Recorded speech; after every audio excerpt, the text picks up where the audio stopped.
श्रीनारसिंहं गत्वा रामः प्रतापवान् नमस्कृत्वा श्रीनृसिंहदेवम् अस्तौषीत् कमलापतिम्।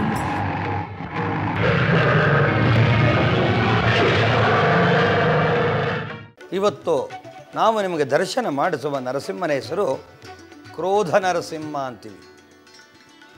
ನರಸಿಂಹನ ಲೀಲೆಗಳಲ್ಲಿ ಎಷ್ಟು ವಿಚಿತ್ರವಾಗಿದೆ ಲೆಕ್ಕ ಹಾಕೊಳ್ಳಿ. ಭಗವಂತ ಯಾವ ಯಾವ ಅವತಾರಗಳನ್ನೆತ್ತಿ ಪ್ರಾಣಿಗಳ ವೇಷದಲ್ಲಿ, ಪ್ರಾಣಿ ಮತ್ತು ಮನುಷ್ಯನ ವೇಷಗಳಲ್ಲಿ ಹೇಗೆ ಪ್ರತಿಯೊಂದು ಸಹಿತ ದಶಾವತಾರಗಳಲ್ಲಿ ತನ್ನ ಅಭೂತಪೂರ್ವವಾದ ಅವತಾರವನ್ನು ಎತ್ತಿ ಮಾನವ ಯಾವ ರೀತಿ ಜೀವನದಲ್ಲಿ ನಡೆದುಕೊಳ್ಳಬರಬೇಕೋ, ಹೇಗೆ ಪರಮಾತ್ಮನ ತಾನಿದ್ದಾನೆ, ಕೊನೆಯ ತನಕ ಪರಮಾತ್ಮನ ಧ್ಯಾನ, ಪೂಜೆ, ತಪಸ್ಸಿಂದ ಒಲಿಸಿಕೊಳ್ಳುವ ಅನೇಕ ವಿಚಾರಗಳನ್ನು ನಮಗೆ ದರ್ಶನ ಮಾಡಿಸಿದ್ದಾನೆ. ಅದೇ ತರಹ ಇವತ್ತು ಕ್ರೋಧ ನರಸಿಂಹ ಅವನ ಹೆಸರು ಕೇಳಿದರೆ ಭಯ ಆಗುತ್ತೆ ನಿಮಗೆ. ಏನು ಆ ನರಸಿಂಹನ ವಿಶೇಷ? ಅವನು ರಾಹುಗ್ರಹದ ದೇವತೆ. ಆದ್ದರಿಂದ ಯಾವುದೇ ಒಂದು ರಾಹುವಿನ ದೋಷವಿದ್ದರೆ ಕ್ರೋಧ ನರಸಿಂಹನನ್ನು ಪೂಜೆ ಮಾಡಬಹುದು, ವಿಶೇಷ. ಏನು ಕ್ರೋಧ ನರಸಿಂಹ ಅಂದರೆ, ಅವನು ವರಾಹಸ್ವಾಮಿ ಅವತಾರದಲ್ಲಿ ಸಮುದ್ರದ ತಳದಲ್ಲಿ ಹಿರಣ್ಯಾಕ್ಷನು 4 ವೇದಗಳನ್ನು ಅಡಗಿಸಿಟ್ಟಾಗ ಅವತಾರವನ್ನು ತಾಳಿ ಸ್ವಾಮಿ ಅವನ ಜೊತೆ ಘೋರವಾದ ಯುದ್ಧವನ್ನು ಮಾಡಿ ಅಲ್ಲಿಂದ 4 ವೇದಗಳನ್ನು ತೆಗೆದುಕೊಂಡು ಬಂದು ಭೂದೇವಿಯ ಜೊತೆ ಆ ಒಂದು ಕೋರೆಯ ಮೇಲೆ ಭೂಮಿಯನ್ನಿಟ್ಟುಕೊಂಡು ಮೇಲಕ್ಕೆ ಬಂದಾಗ ಆ ಒಂದು ನರಸಿಂಹನ ಅವತಾರದಲ್ಲಿ ಸ್ವಾಮಿ ಪ್ರತ್ಯಕ್ಷ ಆಗ್ತಾನೆ. ಅದನ್ನು ಕ್ರೋಧ ನರಸಿಂಹ ಅಂತ ಕರೀತಾರೆ. ಹೀಗೆ 9 ಅವತಾರಗಳಲ್ಲಿ ಅಲ್ಲೇ ಪಕ್ಕದಲ್ಲೇ ಕ್ರೋಧ ನರಸಿಂಹನ ಪಕ್ಕ ಈ ಒಂದು ವರಾಹಸ್ವಾಮಿಯ ಮೂರ್ತಿಯೂ ಇದೆ. ನೀವೆಲ್ಲ ನೋಡಬೇಕು. ವರಾಹ ತೀರ್ಥ ಅನ್ನತಕ್ಕಂಥದ್ದು ಇದೆ ಅಲ್ಲಿ ವರಾಹ ಕುಂಡದಲ್ಲಿ ವಿಶೇಷವಾಗಿ ಯಾರು ಜಪ ತಪ ಅನುಷ್ಠಾನ ಪೂಜೆಗಳನ್ನು ಮಾಡ್ತಾರೆ ಅವರಿಗೆಲ್ಲ ಸಿದ್ಧಿ ಕ್ಷೇತ್ರ. ಸುಮ್ಮನೆ ಹೋಗೋದು, ಪಿಕ್ನಿಕ್ ಹೋದಾಗ ಹೋಗೋದು, ತಿಂಡಿ ಊಟ ಬುಟ್ಟಿ ಕಟ್ಕೊಂಡು ಬರೋದು, ಎಲ್ಲ ತಿರುಬಿಟ್ಟು ತೇಗ್ಬಿಟ್ಟು ಬರೋದಲ್ಲ. ನೀವು ನೋಡಿ ಎಂಥ ವಿಶೇಷ ಕ್ರೋಧ ನರಸಿಂಹನ ಕ್ಷೇತ್ರ. ಹೋಗಿ ನೀವು ಅಲ್ಲಿಗೆ ಹೋದಾಗ ಅವನ ಕ್ಷೇತ್ರದಲ್ಲಿದ್ದು ಓಂ ನಮೋ ನಾರಾಯಣಾಯ ನಮಃ ಅಂತ ಒಂದು 12 ಸಲ ನಾಮಸ್ಮರಣೆಯನ್ನು ಮಾಡಿ, ಅದು ಜಪ ತಪ ಮಂತ್ರಸಿದ್ಧಿ ಕ್ಷೇತ್ರ ಅಂತ ವಿಶೇಷವಾಗಿ ಚರಿತ್ರೆಯಲ್ಲಿ ಹೇಳುತ್ತೆ. ಅಂಥ ಕ್ರೋಧ ನರಸಿಂಹನನ್ನು ನೀವೆಲ್ಲ ನೋಡಬೇಕು. ವಿಶೇಷವಾಗಿದ್ದಾನವನು. ಅಂಥ ಒಂದು ಮೂರ್ತಿಯ ಸ್ವರೂಪದಲ್ಲಿ ನಮಗೆ ಈ ಒಂದು ನವನಾರಸಿಂಹನಲ್ಲಿ ಅವನು ಸಹಿತ ಲೀಲಾ ಭೂಮಿಗಳಲ್ಲಿ ವೇದಗಳನ್ನು ಸಂರಕ್ಷಣೆ ಮಾಡಿದಂಥವನು ಅಂದರೆ ಹೇಗಿರಬೇಕು. ರಾಹುಗ್ರಹದ ದೇವತೆ ಅಂತ ನಿಮಗೆ ಹೇಳಿದೆ ನಾನು. ರಾಹು ಅಂದರೆ ಚರ್ಮಕ್ಕೆ ಸಂಬಂಧಪಟ್ಟವನು. ಮತ್ತು ಹೇಗೆ ಅಮೃತನ ಕಾಲದಲ್ಲಿ ಶಾಪಗ್ರಸ್ತರಾಗಿ ರಾಹುಕೇತುಗಳು ಆ ಒಂದು ರಾಕ್ಷಸನ ತಲೆಬುರುಡೆ 2 ಭಾಗವಾದಾಗ ಅಮೃತವನ್ನು ಅರ್ಧ ಕುಡಿದಾಗ ಅರ್ಧ ದೇಹಗಳು ಬೇರೆ ಆಗ್ತವೆ. ಅದೇ ರೀತಿ ಆ ರಾಹುಕೇತುಗಳೇ ಈಗಲೂ ಸಹಿತ ಸೂರ್ಯ ಪರಮಾತ್ಮನ ಗ್ರಹಣ ಕಾಲದಲ್ಲಿ ಹಿಡಿದು ಆಕ್ರಮಣ ಮಾಡುತ್ತೆ. ಅಂಥ ಒಂದು ರಾಹು ಯಾವ ಯಾವ ಪರಿಹಾರಗಳನ್ನು, ಯಾವ ಯಾವ ದೋಷಗಳಿದೆ ಪರಿಹಾರಗಳಲ್ಲೇ ಇದನ್ನು ಬನ್ನಿ ಕ್ರೋಧ ನರಸಿಂಹನನ್ನು ನೋಡಿ ನಂತರ ನಾವು ಸಂಪೂರ್ಣ ಅಲ್ಲಿ ಪರಿಹಾರ ಆಗುವ ವಿಚಾರಗಳನ್ನು ತಿಳಿಸ್ಕೊಟ್ಟು ಬರ್ತೀನಿ. ಅಹೋಬಿಲಂ ಶ್ರೀನಾರಸಿಂಹಂ ಗತ್ವಾ ರಾಮಃ ಪ್ರತಾಪವಾನ್ ನಮಸ್ಕೃತ್ವಾ ಶ್ರೀ ನೃಸಿಂಹದೇವಂ ಅಸ್ತೌಷೀತ್ ಕಮಲಾಪತಿಂ.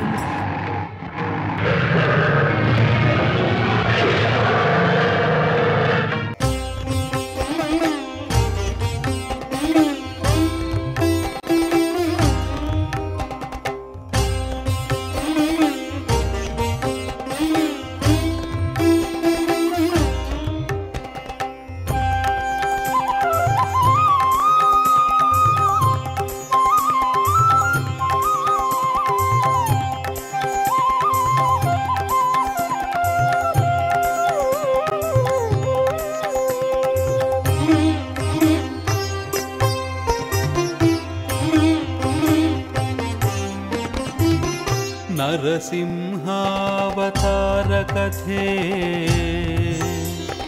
ಪರಮಾನಂದ ಸುಧೆ ನರಸಿಂಹಾವತಾರ ಕಥೆ ಪರಮಾನಂದ ಸುಧೆ ಧರೆಯಲಿ ಧರ್ಮವನುಳಿಸಲು ಹರಿಯೇ ದಶರೂಪವನು ತಳೆದ ಕಥೆ ನರಸಿಂಹಾವತಾರ ಕಥೆ ಪರಮಾನಂದ ಸುಧೆ ಪರಮಾನಂದ ಸುಧೆ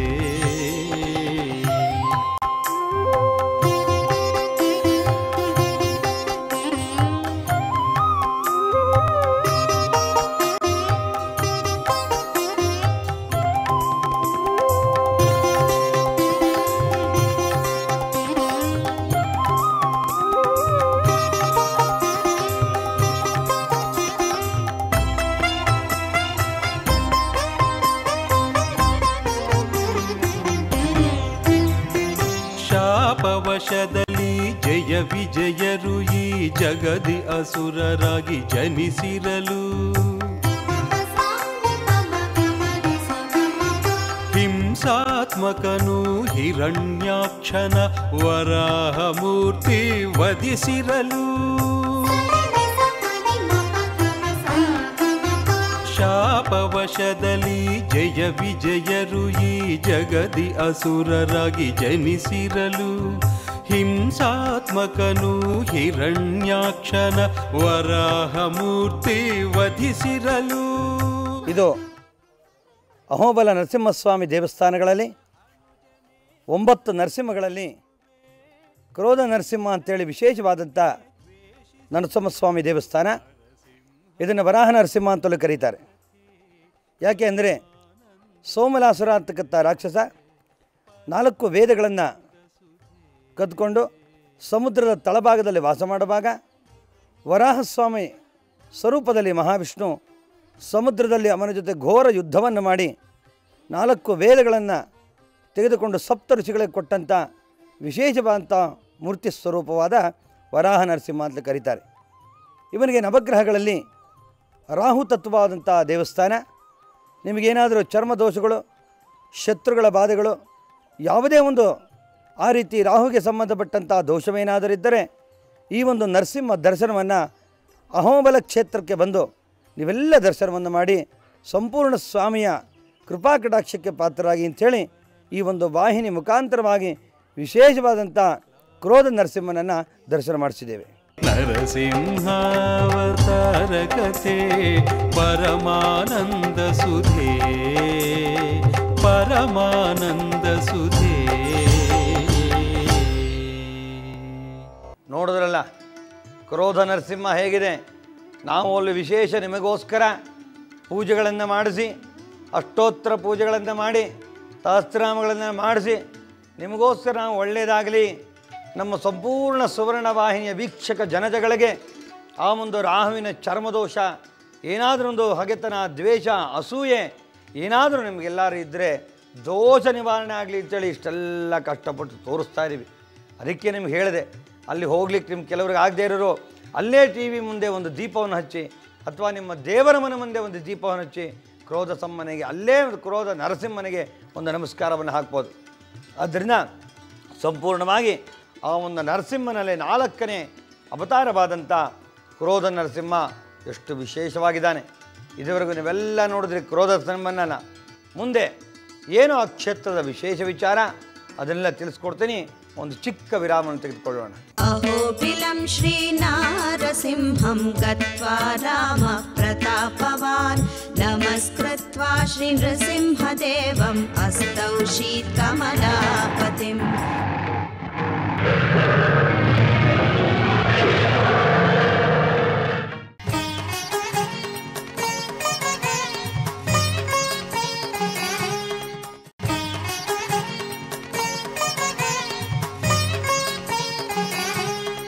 ಅಹೋಬಿಲಂ ಶ್ರೀ ನಾರಸಿಂಹಂ ಗತ್ವಾ ರಾಮ ಪ್ರತಾಪವಾನ್ ನಮಸ್ಕೃತ್ವಾ ಶ್ರೀ ನೃಸಿಂಹದೇವಂ ಅಸ್ತೌ ಶೀತ್ಕಮಲಾಪತಿಂ.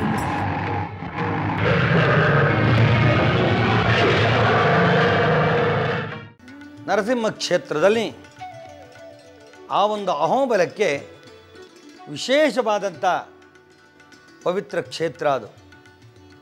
ಆ ಒಂದು ಕ್ಷೇತ್ರದಲ್ಲಿ ಬೇರೆ ಯಾವುದೇ ದೇವತೆಗಳನ್ನು ನಾವು ಅನುಷ್ಠಾನ ಮತ್ತು ಸಿದ್ಧಿ ಪೂಜೆಗಳನ್ನು ಮಾಡಲಿಕ್ಕೆ ನಮಗೆ ಅವಕಾಶ ಇರೋದಿಲ್ಲ.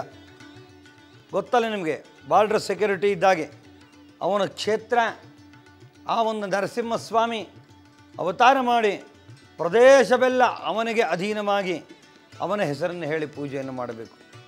ಎಂಥ ಒಂದು ಕ್ಷೇತ್ರ, ಬೃಹದಾಕಾರವಾದ ಕಂಬ ಎಲ್ಲ ನೋಡ್ತಿದ್ದೀರ, ಬೆಟ್ಟ ಗುಡ್ಡಗಳು, ಎಷ್ಟು ಕಷ್ಟಪಟ್ಟು ನಾವೆಲ್ಲ ಹೋಗಿದ್ದೀವಿ ನಿಮಗೋಸ್ಕರ ಅಲ್ವೇ. ಆ ಕ್ಷೇತ್ರದ ಮಹಿಮೆಯಲ್ಲಿ ಒಂದು ಚಿಕ್ಕ ಕಥೆಯನ್ನು ಕೇಳ್ತೀನಿ ಕೇಳಿ. ಒಂದು ಸಲ ಪ್ರತಾಪರುದ್ರ ಅನ್ನತಕ್ಕಂತಾನು ಒಬ್ಬ ರಾಜ ಇರ್ತಾನೆ. ಬಹಳ ಶ್ರದ್ಧಾವಂತ, ಪರಮ ಶಿವಭಕ್ತ, ಈಶ್ವರನನ್ನು ಅನೇಕ ವಿಧವಾಗಿ ಪೂಜಿಸಿ ಭಜಿಸಿ ಪ್ರತಿದಿನ ಮಾಡ್ತಿರ್ತಾನೆ. ಆರಾಧನೆ, ಪೂಜೆಗಳು, ರುದ್ರಾಭಿಷೇಕಗಳು, ಅನೇಕ ವಿಧವಾದ ಪೂಜೆಗಳನ್ನು ಮಾಡ್ತಾ ಇರ್ತಾನೆ. ಹೀಗೆ ಕಾಲಕ್ರಮೇಣ ಪೂಜೆಗಳೆಲ್ಲ ಮಾಡುವಾಗ ತೀರ್ಥಯಾತ್ರೆ ಅಂತೇಳಿ ಹೊರಡ್ತಾನೆ. ಅವನು ಪ್ರತಿದಿನ ಒಂದು ನಿಯಮ ಇರುತ್ತೆ. ಏನಪ್ಪ ಅಂದರೆ, ಪ್ರತಿದಿನ ಒಬ್ಬ ಅಕ್ಕಸಾಲಿಗರನ್ನು ಜೊತೆಲಿಟ್ಕೊಂಡಿರ್ತಾನೆ. ತನ್ನ ಇರತಕ್ಕಂಥ ಚಿನ್ನ ಸ್ವರ್ಣದಲ್ಲಿ ಒಂದು ಈಶ್ವರ ಲಿಂಗವನ್ನು ಮಾಡಿ ಅದನ್ನು ಪೂಜೆಗಳನ್ನು ಮಾಡಿ ದಾನ ಕೊಡುವ ಒಂದು ಸಂಕಲ್ಪ ಮಾಡಿರ್ತಾನೆ. ಅನೇಕ ವರ್ಷಗಳು ಇದೇ ತರಹ ಮಾಡುವಂಥ ಪದ್ಧತಿ ರಾಜರು ಮಹಾರಾಜರು ಕೆಲವರು ಮಾಡ್ಕೊಂಡು ಬರ್ತಾಯಿದ್ರು.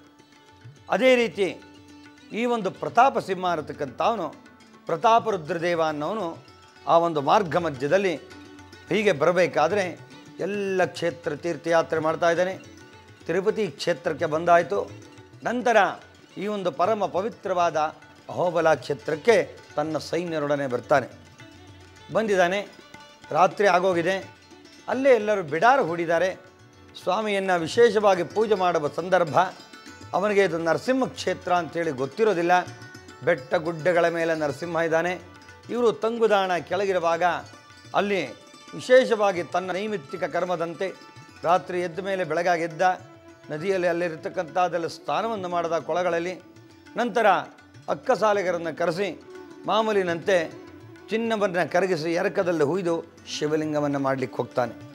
ಆಗ ಮೊದಲನೇ ಸಲ ಅಕ್ಕಸಾಲಿಗರೆ ಕರಗಿಸಿ ಚಿನ್ನ ಅದರೊಳಗೆ ಮಾಡಿಕೊಂಡಿರ್ತಾರೆ ಅಚ್ಚು, ಅದರೊಳಗೆ ಹುಯ್ತಾರೆ. ತೆಗೆದು ನೋಡಿದ್ರೆ ಅದರಲ್ಲಿ ಅಚ್ಚಲ್ಲಿ ನರಸಿಂಹ ಅವತಾರ ಆಗೋಗಿದೆ. ಆಗ ಅವ್ರಿಗೇನು ಅಂತ ಗೊತ್ತಾಗೋದಿಲ್ಲ. ಆಗ ಇನ್ನೊಂದು ಸಲ ಆ ಚಿನ್ನವನ್ನು ಕರಗಿಸ್ತಾರೆ, ಪುನಃ ಇನ್ನೊಂದು ಅಚ್ಚನ್ನು ಹುಯ್ತಾರೆ. ಆಗ ಅಕ್ಕಸಾಲಿಗರಿಗೆ ರಾಜ ಬೈದು ಬಿಡ್ತಾನೆ. ಅವನಿಗೆ ಲಿಂಗವನ್ನು ಕೊಡಬೇಕು, ವ್ರತ ಭಂಗ ಆಗ್ತಾನೆ. ನೋಡಿದ್ರೆ ಯಾವುದೋ ಸಿಂಹದ ಮುಖ ಬರ್ತಾ ಇದೆ, ಇಲ್ಲಿ ಯಾವುದೋ ಪ್ರಾಣಿ ಮುಖ ನನಗೆ ಗೊತ್ತಾಗ್ತಿಲ್ಲ, ಇದರಲ್ಲಿ ಏನು ಅನ್ನೋದು ದಿಗ್ಭ್ರಮೆ ಆಗಿ ಅಕ್ಕಸಾಲಿಗರಿಗೆ ತೊಂದರೆ ಆಗ್ತಾರೆ. ತಕ್ಷಣ ರಾಜರಿಗೆ ಈ ಸಮಾಚಾರವನ್ನು ಹೋಗಿ ಮುಟ್ಟಿಸ್ತಾರೆ. ಸ್ವಾಮಿ, ನಾವು ಏನು ಮಾಡಿದ್ರು, ಎಷ್ಟು ಕರೆಸಿದ್ರು ಶಿವಲಿಂಗದ ಮುದ್ರೆಯನ್ನು ಹಾಕ್ತಾ ಇದ್ದೀವಿ, ಆದರೂ ಸಿಂಹದ ಮುಖದ ಮುದ್ರೆ ಬರ್ತಾ ಇದೆ, ಇಲ್ಲಿ ನಮಗೇನು ಗೊತ್ತಾಗ್ತಿಲ್ಲ ಅಂತ ಆ ಸೇನಾಧಿಪತಿಗಳ ಹತ್ರ ಹೇಳಿ ಕಳಿಸ್ತಾರೆ. ಆಗ ರಾಜ ಕೋಪಗೊಂಡು, ಇಷ್ಟು ವರ್ಷಗಳ ಕಾಲ ಪೂಜೆಯನ್ನು ಮಾಡಿದ್ದೀನಿ, ಶಿವಲಿಂಗವನ್ನು ದಾನ ಧರ್ಮಗಳನ್ನು ಮಾಡಿದ್ದೀನಿ, ನನಗೆ ಈ ರೀತಿ ಲೋಪ ಉಂಟಾಗ್ತಾ ಇದೆಯಾ ಅಂಥೇಳಿ ಬಂದು ಅಕ್ಕಸಾರಿ ನನ್ನೆದುರಿಗೆ ಶಿವಲಿಂಗವನ್ನು ಮಾಡಿ ಅಂತಾನೆ. ಆಗ ಚಿನ್ನವನ್ನು ಕರಗಿಸಿ ಹಾಕಿದಾಗ ಆ 8ನೇ ಸಲವೂ ಸಹಿತ ಶಿವಲಿಂಗ ಸಿಂಹವಾಗಿ ಬಿಡ್ತಾನೆ. ಆಗ ತೆಗೆದು ಅಚ್ಚನ್ನು ನೋಡ್ತಾನೆ. ಪ್ರಾರ್ಥನೆ ಮಾಡಿದ ತಕ್ಷಣ ಅಲ್ಲಿ ಗೊತ್ತಾಗ್ತಾನೆ ಅವನಿಗೆ ಪರಮ ಶಿವಭಕ್ತನಾದ ನರಸಿಂಹಾವತಾರ ಪ್ರತ್ಯಕ್ಷ ಆಗ್ತಾರೆ. ಆಗ ಅವನಲ್ಲೇ ಪ್ರಾರ್ಥನೆಯನ್ನು ಮಾಡಿ ಆ ಒಂದು ವಿಶೇಷವಾದ ಅಹೋಬಲ ನರಸಿಂಹ ದರ್ಶನಾಥ ಕ್ಷೇತ್ರ ಅಂತೇಳಿ ಗೊತ್ತಾಗ್ತಾರೆ.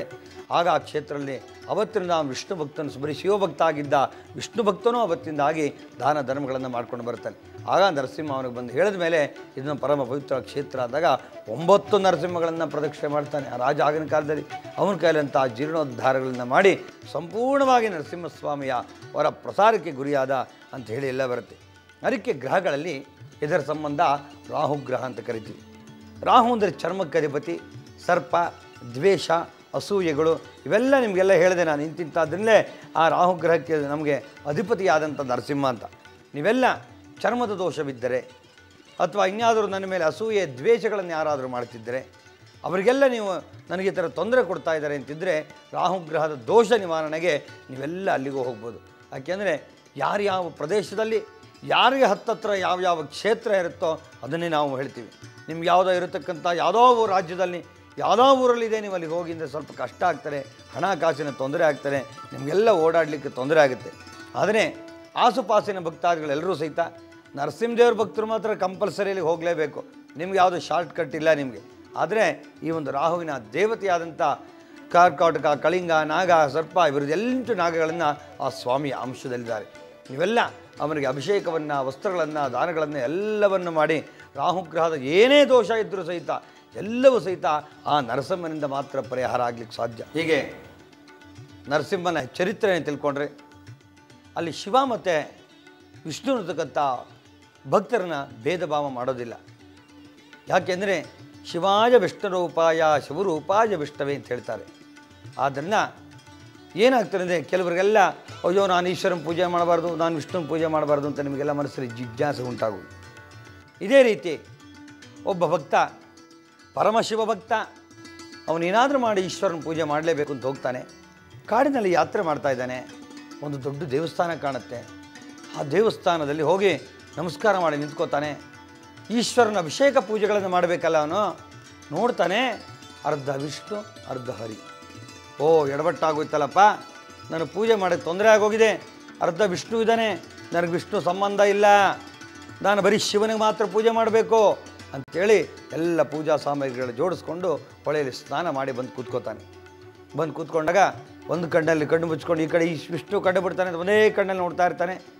ಏನು ಮಾಡೋದು, ಈ ಅಭಿಷೇಕ ಮಾಡಿದ್ರೆ ಪೂಜೆ ಮಾಡಿದ್ರೆ ಆ ಕಡೆ ಹೊಟ್ಟೋಗುತ್ತಲ್ಲ ಅಂಥೇಳಿ ಒಂದು ದಾರವನ್ನು ತಲೆಯ ಮೇಲಿಂದ ಕಾಲವರೆಗೊಂದು ದಾರ ಬಿಡ್ತಾರೆ. ಏ ವಿಷ್ಣು, ನಾನಿಲ್ಲಿ ಅಭಿಷೇಕ ಪೂಜೆ ಮಾಡೋದನ್ನು ನೀ ತೊಗೊಳ್ಬಾರ್ದು, ಬರೀ ಈಶ್ವರನಿಗೆ ಮಾತ್ರ ಮಾಡ್ತಾ ಇದ್ದೀನಿ ನಾನು ಅಂಥೇಳಿ ಆ ಸೀಮಾತೀತನಾದ ಪರಮೇಶ್ವರನಿಗೆ ಏನೋ ಒಂದು ಸೀಮೆಯ ದಾರವನ್ನು ಬಿಡ್ತಾನೆ. ಬಿಟ್ಟ, ಪೂಜೆ ಪ್ರಾರಂಭ ಆಯಿತು. ಗಂಟೆ ಬಾರಿಸ್ತಾ ಪರಮ ಶಿವಭಕ್ತ ಧ್ಯಾಯಾಮಿ ಧ್ಯಾನಂ ಸಮರ್ಪಯಾಮಿ ಹೂ ಹಾಕ್ದ. ಆ ಕಡೆ ಹೂ ಹೋಗಬಾರ್ದು, ವಿಷ್ಣು ಹೂ ಮಾತ್ರ ತೊಗೋಬೇಡ, ನಾನು ಬರೀ ಶಿವಭಕ್ತ ಈಶ್ವರನಿಗೆ ಮಾತ್ರ ಮಾಡ್ತಾ ಇದ್ದೀನಿ ಅಂತ ಹೂ ಹಾಕ್ತಾನೆ. ನಂತರ ಎಲ್ಲ ಆಯಿತು, ಅಭಿಷೇಕಗಳು ಪ್ರಾರಂಭವಾಗ್ತಾನೆ. ಅಭಿಷೇಕ ಹಾಕ್ಬಿಟ್ರೆ ನೀರು ಆ ಕಡೆ ಹೊಟ್ಟೋಗುತ್ತಲ್ಲ ಅಂಥೇಳಿ ಯೋಚನೆ ಮಾಡಿ ಹೇಳ್ತಾನೆ, ವಿಷ್ಣು ನಾನು ಇವನು ಮಾತ್ರ ಅಭಿಷೇಕ ಮಾಡ್ತಾಯಿದ್ದೀನಿ, ನಿನಗೆ ಮಾತ್ರ ಮಾಡ್ತಿಲ್ಲ ಅಂತೇಳಿ ಒಂದು ಪಾದ ಮಾತ್ರ ತೊಳಿತಾನೆ, ಒಂದು ಕೈ ತೊಳಿತಾನೆ, ಅಭಿಷೇಕ ಮಾಡ್ತಾನೆ. ಅದು ಅರ್ಧನಾರೇಶ್ವರ ಆಗಿಬಿಟ್ಟಿದೆ ಆ ಕಡೆ ಈ ಕಡೆ.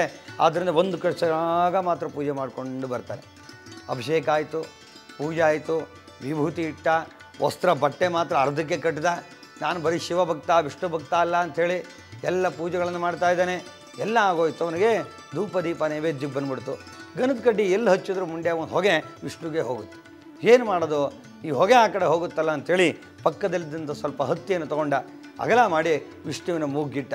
ಹೊಗೆ ಮಾತ್ರ ತೊಗೋಬೇಡ ನೀನು, ನಾನು ಬರೀ ಮಾಡ್ತಿರೋ ಈಶ್ವರನಿಗೆ ಮಾತ್ರ ಅಂಥೇಳಿ ಆ ಧೂಪ ದೀಪ ನೈವೇದ್ಯಗಳನ್ನು ಆ ಒಂದು ಪರಮೇಶ್ವರನಿಗೆ ವಿಶೇಷವಾಗಿ ಪೂಜೆಯನ್ನು ಮಾಡ್ತಾನೆ.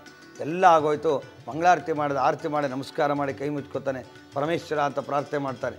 ಆಗ ನೋಡಿದ್ರೆ ಇವನ ಎದುರುಗಡೆ ನಿಂತಿರೋ ವಿಷ್ಣು. ನಾನು ಮಾಡಿದ ಶಿವಪೂಜೆ, ನೀನು ಯಾಕಪ್ಪ ಪ್ರತ್ಯಕ್ಷ ಆದ ವಿಷ್ಣು, ನನಗೆ ಇನ್ನೇನು ಮಾಡಲಿಲ್ವಲ್ಲ ಅಂತ ಕೇಳ್ತಾನೆ. ಅಲ್ಲಪ್ಪ, ಮೊದಲಿಂದ ಕೊನೆಯವರೆಗೂ ನೀನು ಮಾಡಿದ ಪೂಜೆ, ಏ ವಿಷ್ಣು ನಿನಗೆ ಪಾದ್ಯ ಅಲ್ಲ, ಏ ವಿಷ್ಣು ನಿನಗೆ ಅರ್ಘ್ಯ ಅಲ್ಲ, ಏ ವಿಷ್ಣು ನಿನಗೆ ಅಭಿಷೇಕ ಇಲ್ಲ, ಧೂಪ ಅಲ್ಲ ಅಂತೇಳಿ ನನ್ನ ಹೆಸರು ಹೇಳಿ ಹೇಳಿ ಹೇಳಿ ನಿನ್ನ ಅನುಸ್ಮರಣೆನೇ ಇದು ಬಿಟ್ಟಿದೆಯಲ್ಲಪ್ಪ ಕೊಡ್ಲಿನ ಕೊನೆವರೆಗೆ. ಆದ್ದರಿಂದ ಈಶ್ವರನ ಧ್ಯಾನ ನಿಂಗೆ ಬರಲಿಲ್ಲ, ಆದ್ದರಿಂದ ನಾನೇ ಪ್ರತ್ಯಕ್ಷ ಆಗಿ ಏನು ಬೇಕು ಕೇಳು ಅಂತಾನೆ. ಆಗ ಅವನಿಗೆ ಜ್ಞಾನೋದಯ ಆಗುತ್ತೆ. ಶಿವಾಯ ವಿಷ್ಣುರೂಪಾಯ. ಅದೇ ಒಂದು ವಿಷ್ಣು ಭಕ್ತ ಇದೇ ಥರ ವಿಷ್ಣು ಪೂಜೆ ಮಾಡಿದಾಗ ಶಿವ ಪ್ರತ್ಯಕ್ಷ ಆಗ್ತಿದ್ದ ಅಂತ ಹೇಳ್ತಾರೆ. ವಿದ್ಯಾನಂದ ಶಣೆಯವರು ತಮ್ಮ ಭಾರತ ದರ್ಶನದಲ್ಲಿ ವಿಶೇಷವಾದ ವ್ಯಾಖ್ಯಾನವನ್ನು ವರ್ಣನೆ ಮಾಡಿದಾರಲ್ವ. ನಮ್ಮಲ್ಲಿ ಭೇದ ಭಾವಗಳು ಎಲ್ಲರೂ ಮುಂದೆ ಶಿವಾಯ ವಿಷ್ಣುರೂಪಾಯ ಶಿವರೂಪಾಯ ವಿಷ್ಣವೇ ಶಿವಶ್ಚ ಹೃದಯಂ ವಿಷ್ಣು ವಿಷ್ಣೋಶ್ಚ ಹೃದಯಂ ಶಿವ. ಎಲ್ಲ ಭೇದ ಭಾವ, ಕಚ್ಚಾಡೋದು, ಜಗಳ ಕಾಯ್ದೆಲ್ಲ ನಮ್ಮಲ್ಲಿ ಪುರಾತನದಿಂದ ಬಂದುಬಿಟ್ಟಿದೆ. ಆದ್ದರಿಂದ ಭಗವಂತನೊಬ್ಬನೇ ನಾಮ ಹಲವು ಅಂತ ತಿಳ್ಕೊಳ್ಬೇಕು. ಆದ್ದರಿಂದ ನಾವು ಯಾವ್ಯಾವ ಎಲ್ಲ ಕುಕ್ಕರ್ ಇದ್ದಾಗೆ ಅನ್ನ ಚಿತ್ರಾನ್ನ ಅಕ್ಕಿಯಿಂದಲೇ ಎಲ್ಲ ಮಾಡಬೇಕು, ಅದರಲ್ಲೇ ಬೆಲ್ದಾನ ಮಾಡಬೇಕು, ಅದರಲ್ಲೇ ಚಿತ್ರಾನ್ನ ಮಾಡಬೇಕು, ಅದರಲ್ಲೇ ಮೊಸರನ್ನ ಮಾಡೋ ಅಂದರೆ ಬಗೆಬಗೆಯಾದ ಮಾಡುವಂಥ ವೈಖರಿಗಳು, ರುಚಿಗಳು, ಪರಿಕರಗಳು ಮಾತ್ರ ಬೇರೆ. ಕೊನೆಗೆ ಕೇಶವಂ ಪ್ರತಿಗಚ್ಚತಿ, ಎಲ್ಲ ನದಿಗಳು ಸಮುದ್ರವು ಸೇರುವಂತೆ ಪರಮಾತ್ಮನನ್ನು ಒಬ್ಬನೇ ಅಂತೇಳಿ ಈ ಕಥೆ ನಿರ್ದೇಶನ ಮಾಡುತ್ತೆ ಅಲ್ವಾ. ಆದ್ದರಿಂದ ನೀವೆಲ್ಲೂ ಸಹಿತ ಶಿವ ಮತ್ತು ವಿಷ್ಣು ಭಕ್ತರು ಯಾರೇ ಇರಲಿ ಎಲ್ಲ ಕಡೆ ಒಂದೇ ಸಮಾನತೆಯಿಂದ ದೇವರನ್ನು ನೋಡಬೇಕು. ಪರಮಾತ್ಮ ಒಬ್ಬನೇ, ಅವನನ್ನು ಯಾರು ಭಕ್ತಿ ಶ್ರದ್ಧೆಯಿಂದ ಪೂಜೆ ಮಾಡ್ತಾರೋ ನಿಮಗೆಲ್ಲ ಒಳ್ಳೆಯದಾಗ್ತಾರೆ. ಅಹೋಬಿಲಂ ಶ್ರೀ ನಾರಸಿಂಹಂ ಗತ್ವಾ ರಾಮ ಪ್ರತಾಪವಾನ್ ನಮಸ್ಕೃತ್ವಾ ಶ್ರೀ ನೃಸಿಂಹದೇವಂ ಅಸ್ತೌ ಶೀತ್ಕಮಲಾಪತಿಂ.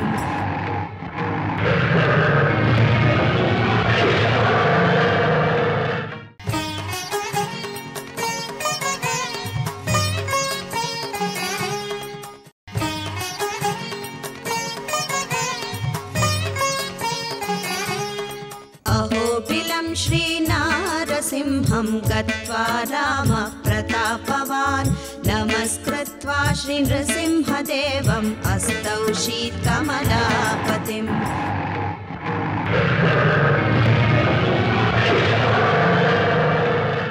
ಕಾರಂಜ ನರಸಿಂಹ. ಕಾರಂಜ ನರಸಿಂಹ ಅಂದರೆ ಏನು? ಯಾತಕ್ಕಾಗಿ ಅವನ ದರ್ಶನ ಮಾಡಬೇಕು? ಅಹೋಬಲದಲ್ಲಿ ಸ್ವಾಮಿ ಯಾತಕ್ಕಾಗಿ ಅವತಾರ ತಾಳಿದಾನೆ ಅಂತ ಒಂದು ಚಿಕ್ಕ ಕತೆ ಮೂಲಕ ತಿಳ್ಕೊಳ್ಬೇಕು. ಕಾರಂಜ ಅನ್ನತಕ್ಕಂಥದ್ದು ಒಂದು ಮರ, ಕಾರಂಜ ಗಿಡ ಅಂತ ಕರೀತಾರೆ.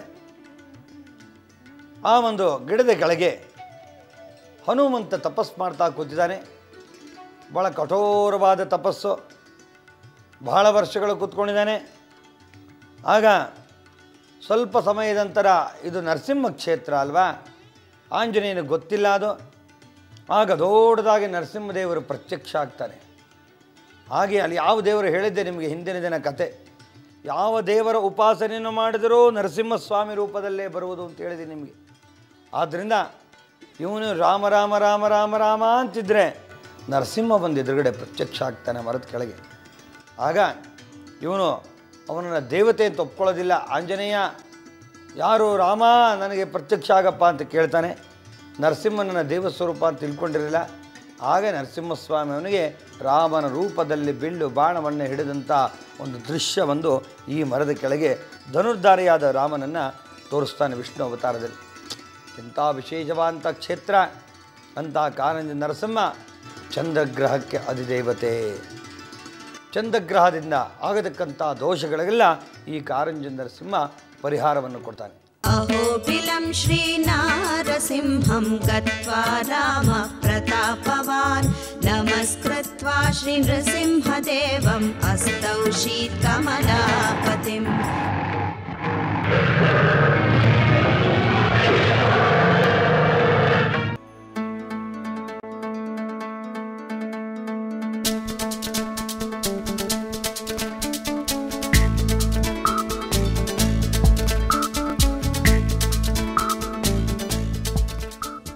ಅಹೋಬಿಲಂ ಹಿಂದೂ ತೀರ್ಥಯಾತ್ರಾ ಸ್ಥಳ ಮಾತ್ರವಲ್ಲ, ಪರ್ವತಗಳು, ನದಿಗಳು, ಅಪಾರ ವನಸಿರಿ, ಅಲಂಕಾರ ಮಾಡಿಕೊಂಡು ನಿಂತ ಸುಂದರ ತಾಣ.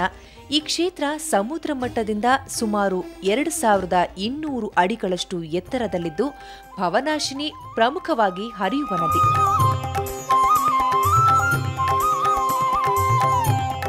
ಅಂತಹ ಈ ಪವಿತ್ರ ಪುಣ್ಯಕ್ಷೇತ್ರದಲ್ಲಿ ಉಗ್ರ ನರಸಿಂಹಸ್ವಾಮಿ ಇಲ್ಲಿ ಕಾರಂಜ ನರಸಿಂಹನಾಗಿ ಕುಳಿತಿದ್ದಾನೆ.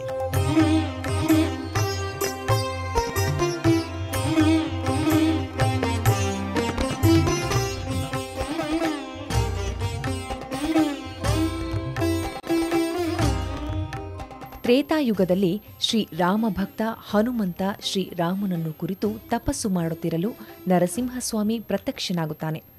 ಆದರೆ ಹನುಮಂತನಿಗೆ ನರಸಿಂಹಸ್ವಾಮಿಯನ್ನ ಗುರುತಿಸಲು ಸಾಧ್ಯವಾಗುವುದಿಲ್ಲ.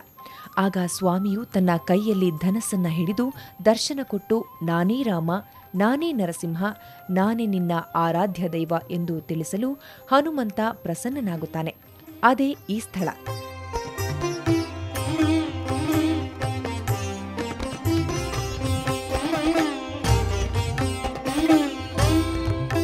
ಮೇಲಿನ ಅಹೋಬಿಲದಿಂದ ಸುಮಾರು 4 ಕಿಲೋಮೀಟರ್ ದೂರದಲ್ಲಿರುವ ಕಾರಂಜ ನರಸಿಂಹಸ್ವಾಮಿ ಪ್ರಸನ್ನ ವದನನಾಗಿ ಕುಳಿತಿರುವುದು ಒಂದು ವಿಶೇಷ.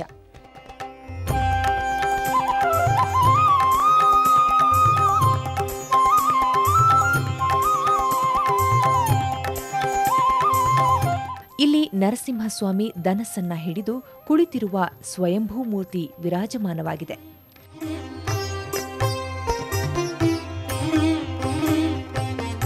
ಭವನಾಶಿನಿ ತಿರಯಹೋ ಬಲನಾರಸಿಂಹ, ಜ್ವಾಲ ಅಹೋಬಲ ಮಾಲೋಲ ಕ್ರೋಧ ಕಾರಂಜ ಭಾರ್ಗವ ಯೋಗಾನಂದ ಛತ್ರವಟ ಪಾವನ ನವಮೂರ್ತಯೇ ನಮಃ. ಇದು ನವನಾರಸಿಂಹ ಮಂತ್ರ. ಈ ಕ್ಷೇತ್ರ ನವನಾರಸಿಂಹಗಳಲ್ಲಿ ರೌದ್ರ, ವೀರ, ಕರುಣ, ಶಾಂತ, ಬೀಭತ್ಸ, ಶೃಂಗಾರ, ಅದ್ಭುತ, ಭಯಾನಕ, ಸಂತೋಷ ಹೀಗೆ ನವರಸಗಳ ಸಂಗಮವು ಈ 9 ತೀರ್ಥಗಳಲ್ಲಿ ಅಡಗಿದೆ.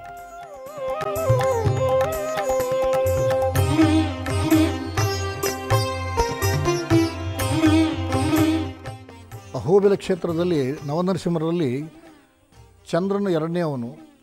ಈ ಕ್ಷೇತ್ರದಲ್ಲಿ ಪೂರ್ವದಲ್ಲಿ ದೂರ್ವಾಸ ಮನೆಗಳಿಂದ ಶಾಪಗ್ರಸ್ತನಾದಂಥ ಕಪಿಲ ಅನ್ನುವನು ತಪಸ್ಸನ್ನು ಮಾಡಿ ಈ ಕ್ಷೇತ್ರದಲ್ಲಿ ತನ್ನ ಶಾಪ ವಿಮೋಚನೆಯನ್ನು ಪಡೆದಿರ್ತಾನೆ. ಹಾಗೆಯೇ ಚಂದ್ರನಿಂದ ಕ್ಷೀಣವಾಗಿರುವಂಥವರು, ಚಂದ್ರನಿಂದ ಶಾಪಯುಕ್ತರಾಗಿರುವಂಥವರು, ಚಂದ್ರನಿಂದ ಪಾಪ ವಿಮೋಚನೆಗೆ ಒಳಪಟ್ಟಿರುವಂಥವರು ಈ ಕ್ಷೇತ್ರಕ್ಕೆ ಬಂದು ದರ್ಶನ ಮಾಡಿದ ಪಕ್ಷದಲ್ಲಿ ಮಹಾ ತಪಸ್ಸು ಪಡೆದಿರುವಂಥ ಈ ಪುಣ್ಯಕ್ಷೇತ್ರದಲ್ಲಿ ಕ್ಷೇತ್ರ ಮಹಿಮೆಯಿಂದ ಮತ್ತು ಈ ಕ್ಷೇತ್ರದ ಮಹಾಪುಣ್ಯಫಲದ ಭೂಮಿ ಫಲದಿಂದನೂ ವಿಮೋಚನೆ ಆಗುತ್ತೆ ಅಂತೇಳಿ ಸ್ಥಳ ಪುರಾಣದಲ್ಲಿ ಹೇಳಿರುತ್ತದೆ. ಪಾಲ್ಗುಣ ಶುದ್ಧ ಪಂಚಮಿಗೆ ಮೊದಲು ಹುಣ್ಣಿಮೆ ತನಕ ಮೇಲಿನ ಅಹೋಬಿಲದಲ್ಲಿ 10 ದಿನಗಳ ಕಾಲ ಬ್ರಹ್ಮೋತ್ಸವ ಇಲ್ಲಿ ಜರುಗುತ್ತದೆ. ಈ ಕ್ಷೇತ್ರದಲ್ಲಿ ಗರುಡ ತಪಸ್ಸು ಮಾಡಿ ತನ್ನ ಕೋರಿಕೆಗಳನ್ನು ನೆರವೇರಿಸಿಕೊಂಡಿರುವುದಕ್ಕೆ ಗರುಡೋತ್ಸವ ನಡೆಯುವುದು ಒಂದು ವಿಶೇಷ.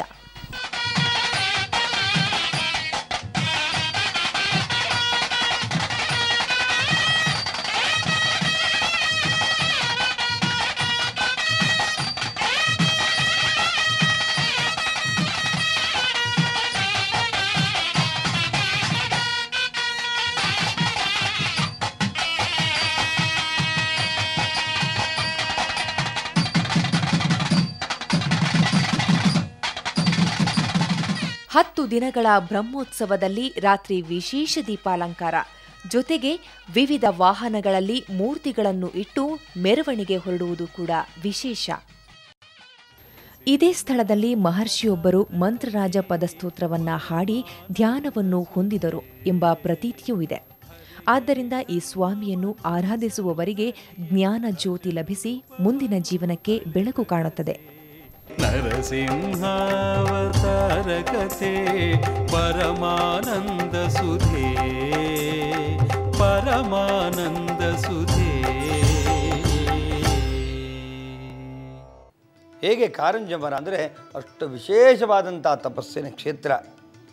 ಹಿಂದೆ ಗೋಬಲಿ ಋಷಿ ಇರತಕ್ಕಂಥವನು ದೂರ್ವಾಸ ಮುನಿಯ ಶಾಪದಿಂದ ತನ್ನ ಎಲ್ಲ ಜ್ಞಾನ ಶಾಸ್ತ್ರ ಎಲ್ಲವನ್ನು ಮರೆತು ಅಲ್ಲಿ ತಪಸ್ಸು ಕೂತಿರ್ತಾನೆ.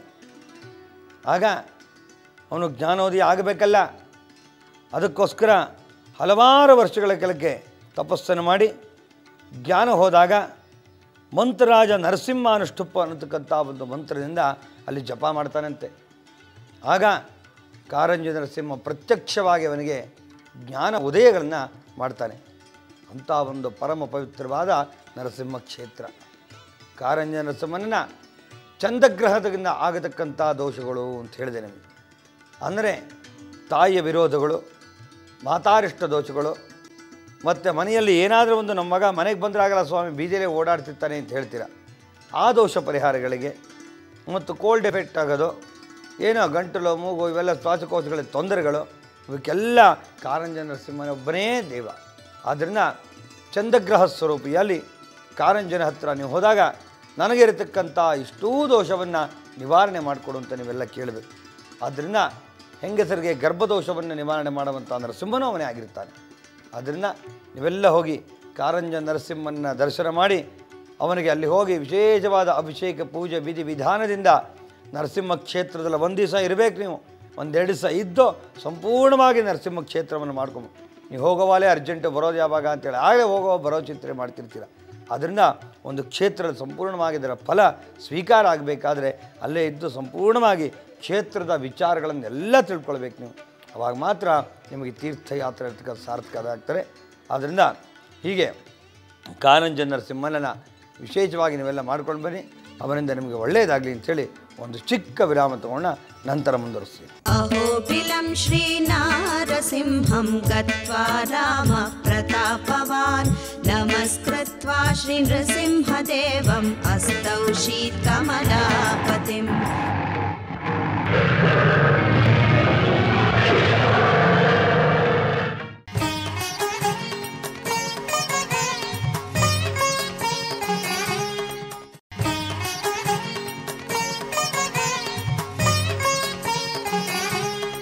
ಅಹೋಬಿಲಂ ಶ್ರೀ ನಾರಸಿಂಹಂ ಗತ್ವಾ ರಾಮ ಪ್ರತಾಪವಾನ್ ನಮಸ್ಕೃತ್ವಾ ಶ್ರೀ ನೃಸಿಂಹದೇವಂ ಅಸ್ತೌ ಶೀತ್ಕಮಲಾಪತಿಂ.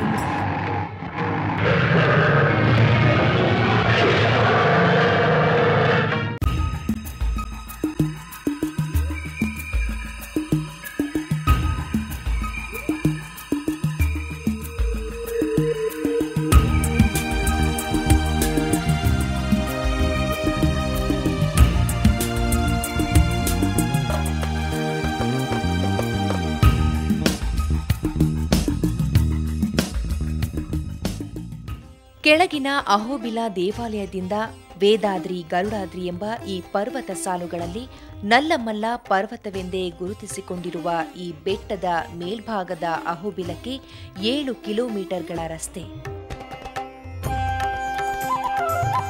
ಮೇಲಿನ ಅಹೋಬಿಲದ ನರಸಿಂಹನನ್ನು ಉಗ್ರ ನರಸಿಂಹ ಅಹೋಬಿಲ, ಅಹೋಬಿಲ ನರಸಿಂಹ, ಬಲೇಶ ಹೀಗೆ ನಾನಾ ಹೆಸರುಗಳಿಂದ ಭಕ್ತರು ಕರೆಯುತ್ತಾರೆ.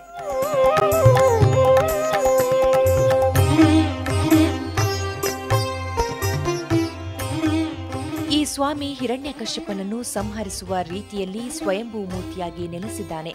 ಮೂರ್ತಿಯ ಎದುರಲ್ಲೇ ಪ್ರಹ್ಲಾದ ಕುಮಾರ ನರಸಿಂಹನಿಗೆ ಕೈಮುಗಿಯುವ ಭಂಗಿಯಲ್ಲಿ ದರ್ಶನ ನೀಡಿದರೆ, ಗುಹೆಯ ಪಕ್ಕದಲ್ಲಿಯೇ ಪರಮೇಶ್ವರನ ಮೂರ್ತಿ ಇದೆ.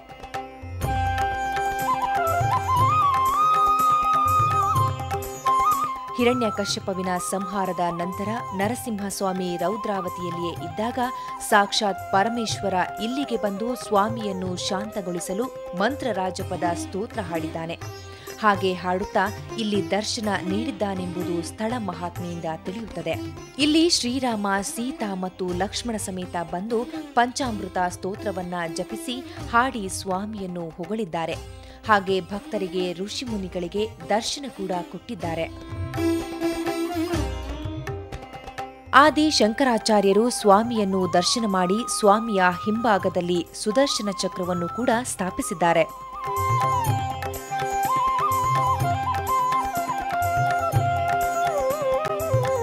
ಈ 4 ಸ್ತಂಭಗಳ ಮಧ್ಯೆ ಅಹೋಬಿಲ ಮಠದ 6ನೇ ಯತಿಗಳು ಸ್ವಾಮಿಯ ಆದೇಶದ ಮೇರೆ ಸ್ವಾಮಿಯಲ್ಲಿಯೇ ಐಕ್ಯವಾದ ಸ್ಥಳ. ಇದಕ್ಕೆ ಅಂತರಾಲಯ ಎಂದೂ ಕೂಡ ಕರೆಯುತ್ತಾರೆ. ಈ ಅಂತರಾಲಯದಲ್ಲಿ ಯತಿಗಳ ಮೂಲ ವಿಗ್ರಹ, 12 ಆಳ್ವಾರ್ ಮೂರ್ತಿಗಳು ಇದೆ. ನರಸಿಂಹಸ್ವಾಮಿಯ ಸ್ವಪ್ನ ಆದೇಶದ ಮೇರೆಗೆ ಕಾಕತೀಯ ರಾಜ ಪ್ರತಾಪರುದ್ರ ಇಲ್ಲಿ ದ್ವಾರಪಾಲಕರ ಮೂರ್ತಿಗಳನ್ನು ಕೆತ್ತಿಸುವುದರ ಜೊತೆಗೆ ಪಟ್ಟದ ರಾಣಿಯ ಜೊತೆ ತಾನೂ ನಿಂತು ದೇವರಿಗೆ ಕೈಮುಗಿದು ನಿಂತಿರುವ ಶಿಲಾಮೂರ್ತಿಗಳನ್ನು ಇಲ್ಲಿ ಕಾಣಬಹುದು.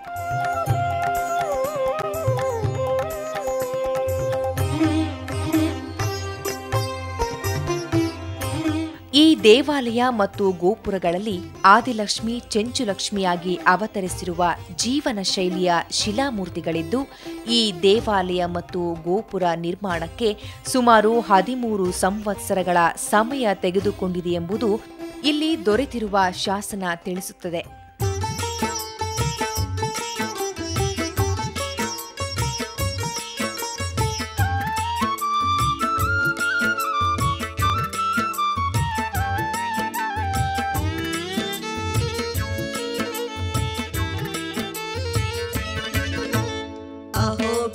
श्रीनारसिंहं गत्वा रामः प्रतापवान् नमस्कृत्वा श्रीनृसिंहदेवम् अस्तौषीत्कमलापतिम् अहोबिलं श्रीनारसिंहं गत्वा रामः प्रतापवान् नमस्कृत्वा श्रीनृसिंहदेवम् अस्तौषीत्कमलापतिम्.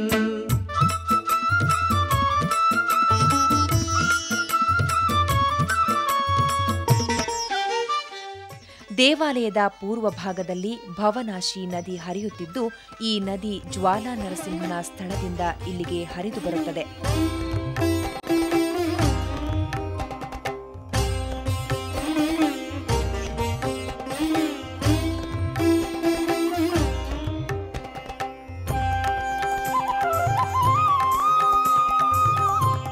ಇಷ್ಟೇ ಅಲ್ಲದೆ ರಾಮಾನುಜಾಚಾರ್ಯರ ಶಟಗೋಪಸ್ವಾಮಿಗಳ ವಿಗ್ರಹಗಳು, ಕಲ್ಯಾಣ ಮಂಟಪ, ಉಯ್ಯಾಲೆ ಮಂಟಪ ಇದ್ದು ಎಲ್ಲವನ್ನೂ ವಿಜಯನಗರ ಶೈಲಿಯಲ್ಲಿ ಕೆತ್ತಿದ್ದಾರೆ.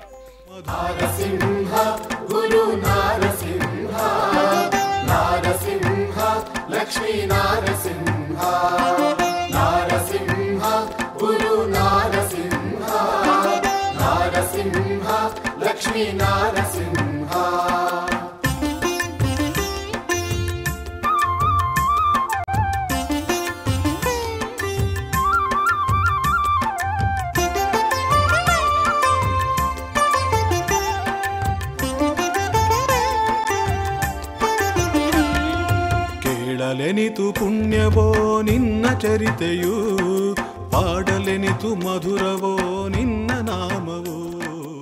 ನರಸಿಂಹಸ್ವಾಮಿ ಸ್ವತಃ ಪ್ರಹ್ಲಾದನಿಗಾಗಿ ಅಹೋಬಿಲ ನರಸಿಂಹನಾಗಿ ದರ್ಶನ ನೀಡಿದ್ದು. ಅಹೋ ಎಂದರೆ ಆಶ್ಚರ್ಯ, ಬಿಲ ಎಂದರೆ ಗುಹೆ. ಇದರ ಅರ್ಥ ಆಶ್ಚರ್ಯ ಗುಹೆಯಲ್ಲಿ ಸ್ವಾಮಿ ದರ್ಶನ ನೀಡಿದ್ದೆಂದು ದೇವಾಲಯದ ಪುರಾಣ ಹೇಳುತ್ತದೆ. ಗೋವಿಂದ ಕೇಶವ ಜನಾರ್ದನ ವಾಸುದೇವ ವಿಶ್ವೇಶ ವಿಶ್ವ ಮಧುಸೂದನ ವಿಶ್ವರೂಪ. ಗೋವಿಂದ ಕೇಶವ ಜನಾರ್ದನ ವಾಸುದೇವ ವಿಶ್ವೇಶ ವಿಶ್ವ ಮಧುಸೂದನ ವಿಶ್ವರೂಪ. ಶ್ರೀ ಪದ್ಮನಾಭ ಪುರುಷೋತ್ತಮ ಪುಷ್ಕರಾಕ್ಷ ನಾರಾಯಣಾಚ್ಯುತ ನರಸಿಂಹ ನಮೋ ನಮಸ್ತೆ. ನೃಸಿಂಹ ನಮೋ ನಮಸ್ತೆ. ನೃಸಿಂಹ ನಮೋ ನಮಸ್ತೆ. ನೃಸಿಂಹ. ಇವಿಷ್ಟೇ ಇಲ್ಲಿನ ಸ್ಥಳ ಪುರಾಣ ಮತ್ತು ದೇವಾಲಯಕ್ಕೆ ಸಂಬಂಧಪಟ್ಟಿದ್ದಾದರೆ, ಅಹೋಬಿಲ ನರಸಿಂಹಸ್ವಾಮಿಯನ್ನು ಪೂಜಿಸಲು ಬಂದಿರುವ ಭಕ್ತರು ಸ್ವಾಮಿಗೆ ಕೋಳಿ ಕುರಿಯನ್ನು ಬಲಿ ನೀಡಿ ಅದರಿಂದ ಭಕ್ಷ್ಯಗಳನ್ನು ತಯಾರಿಸಿ ದೇವರಿಗೆ ನೈವೇದ್ಯ ಇಡುವುದು ಭಕ್ತರ ವಾಡಿಕೆ.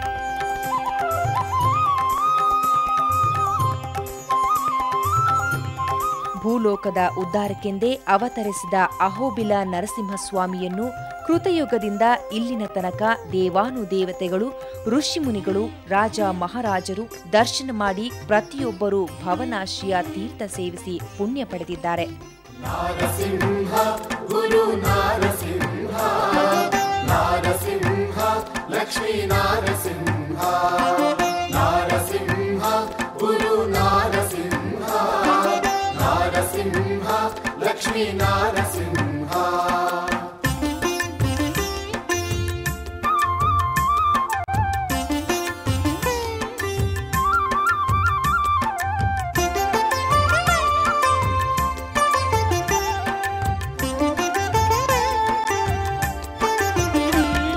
ಈಗ ನಾವು ವಿಶೇಷವಾಗಿ ಪ್ರಧಾನ ನರಸಿಂಹಸ್ವಾಮಿ ದೇವಸ್ಥಾನದ ಒಳಭಾಗದಲ್ಲಿದ್ದೇವೆ. ಅಲ್ಲಿ ಅಹೋಬಲದಲ್ಲಿರ್ತಕ್ಕಂಥ ಉಗ್ರ ನರಸಿಂಹಸ್ವಾಮಿಯ ಉತ್ಸವ ಮೂರ್ತಿಯನ್ನು ದರ್ಶನ ಮಾಡ್ತಿದ್ದೀರ. ಇವರು ಈ ನರಸಿಂಹದೇವರು ನವಗ್ರಹಳೆ ಗುರುಗ್ರಹಗಳಿಗೆ ಪ್ರಧಾನವಾದಂಥ ದೇವತೆ.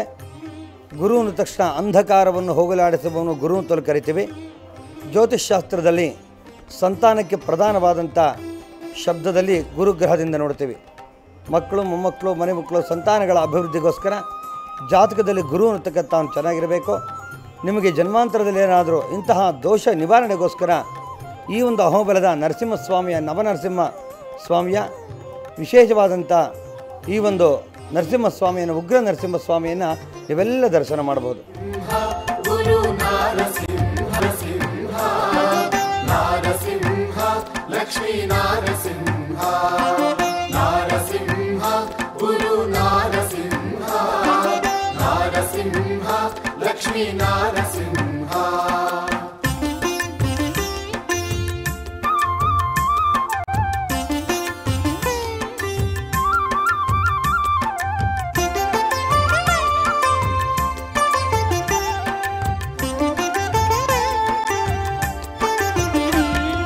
ಕೇಳಲೆನಿತು ಪುಣ್ಯವೋ ನಿನ್ನ ಚರಿತೆಯು, ಪಾಡಲೆನಿತು ಮಧುರವೋ ನಿನ್ನ ನಾಮವೋ. ಕೇಳಲೆನಿತು ಪುಣ್ಯವೋ ನಿನ್ನ ಚರಿತೆಯು, ಪಾಡಲೆನಿತು ಮಧುರವೋ ನಿನ್ನ ನಾಮವೋ. ಅಂತಹ ಮೂರ್ತಿ ವ್ಯಕ್ತ ಈ ಕ್ಷೇತ್ರಕ್ಕೆ ಒಮ್ಮೆಯಾದರೂ ಭೇಟಿ ನೀಡಿದರೆ ಪ್ರತಿಯೊಬ್ಬರ ಜೀವನದಲ್ಲೂ ಭಕ್ತಿಯ ಚಿಲುಮೆ ಮೂಡಿ ಕಷ್ಟಗಳು ದೂರವಾಗುವುದರಲ್ಲಿ ಯಾವುದೇ ಅನುಮಾನವಿಲ್ಲ. ಅಹೋಬಿಲಂ ಶ್ರೀ ನಾರಸಿಂಹಂ ಗತ್ವಾ ರಾಮ ಪ್ರತಾಪವಾನ್ ನಮಸ್ಕೃತ್ವಾ ಶ್ರೀ ನೃಸಿಂಹದೇವಂ ಅಸ್ತೌ ಶೀತ್ಕಮಲಾಪತಿಂ.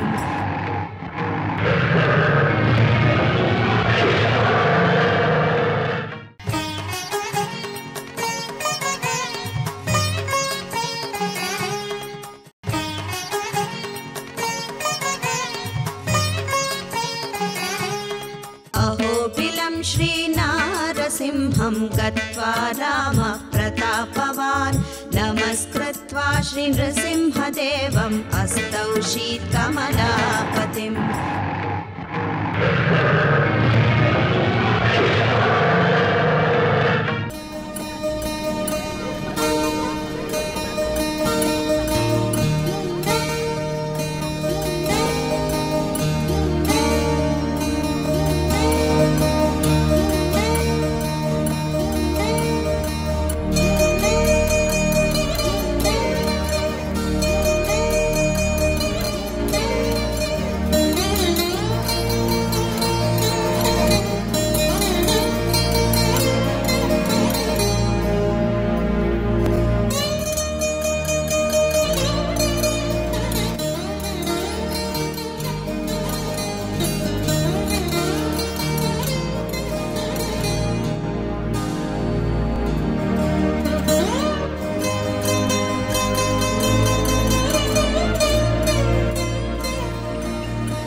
ಅಹೋಬಿಲದ ನರಸಿಂಹರಲ್ಲಿ ಭಾರ್ಗವ ನರಸಿಂಹನು ಸೂರ್ಯಗ್ರಹಕ್ಕೆ ಅಧಿಪತಿಯಾಗಿದ್ದಾನೆ. ಪರಶುರಾಮ ಇಲ್ಲಿ ತಪಸ್ಸು ಮಾಡಿ ನರಸಿಂಹಸ್ವಾಮಿಯ ದರ್ಶನ ಪಡೆದ ಪುಣ್ಯ ಸ್ಥಳವಿದು.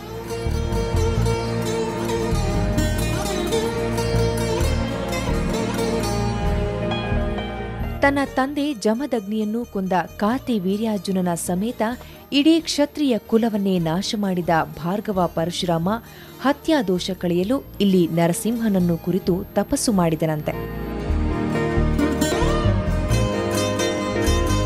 ಹಿರಣ್ಯಕಶ್ಯಪನ ಸಂಹಾರದ ದೃಶ್ಯ ಭಾಗ್ಯವನ್ನೇ ವರವಾಗಿ ಕೊಡುವಂತೆ ಪರಶುರಾಮ ಸ್ವಾಮಿಯನ್ನು ಬೇಡಿದ. ಆದ್ದರಿಂದ ಸ್ವಾಮಿ ಇಲ್ಲಿ ಹಿರಣ್ಯಕಶ್ಯಪನ ಸಂಹಾರದ ರೂಪದಲ್ಲಿ ದರ್ಶನ ಕೊಟ್ಟಿದ್ದಾನೆ.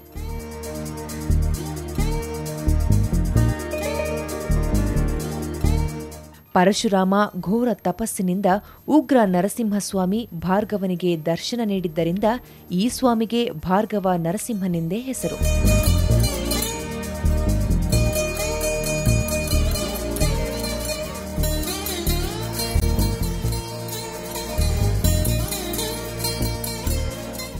ಜ್ವಾಲಾ ನರಸಿಂಹಸ್ವಾಮಿ ಅಷ್ಟಭುಜಗಳನ್ನು ಹೊಂದಿದರೆ ಸ್ವಾಮಿ ಇಲ್ಲಿ ಚತುರ್ಭುಜನಾಗಿ ನೆಲೆಸಿದ್ದಾನೆ.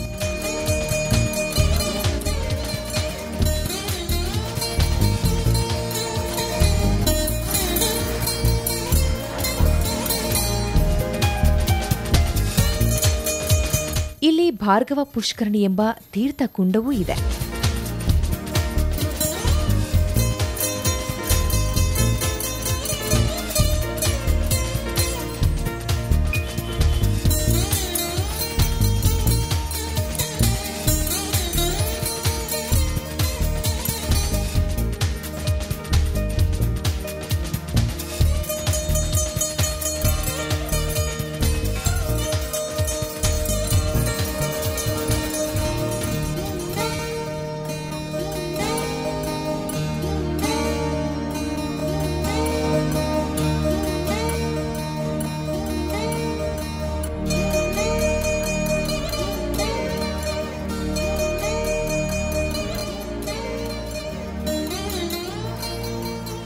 सहस्रशीर्षं देवं विश्वाक्षं विश्वसम्भवं विश्वं नारायणं देवमक्षरं परमं पदं विश्वतः परमारित्यं विश्वं नारायणगुं हरिं विश्वमेवेदं पुरुषस्तद्विश्वमुपजीवति पतिं विश्वस्यास्मेश्वरगुं शाश्वतगुं शिवमच्युतं नारायणं महाग्नेयं विश्वात्मानं परायणं नारायण परो ज्योतिरात्मा नारायण परः नारायण परं ब्रह्म तत्त्वन्नारायण परः नारायण परो ध्याता ध्यानं नारायण परः.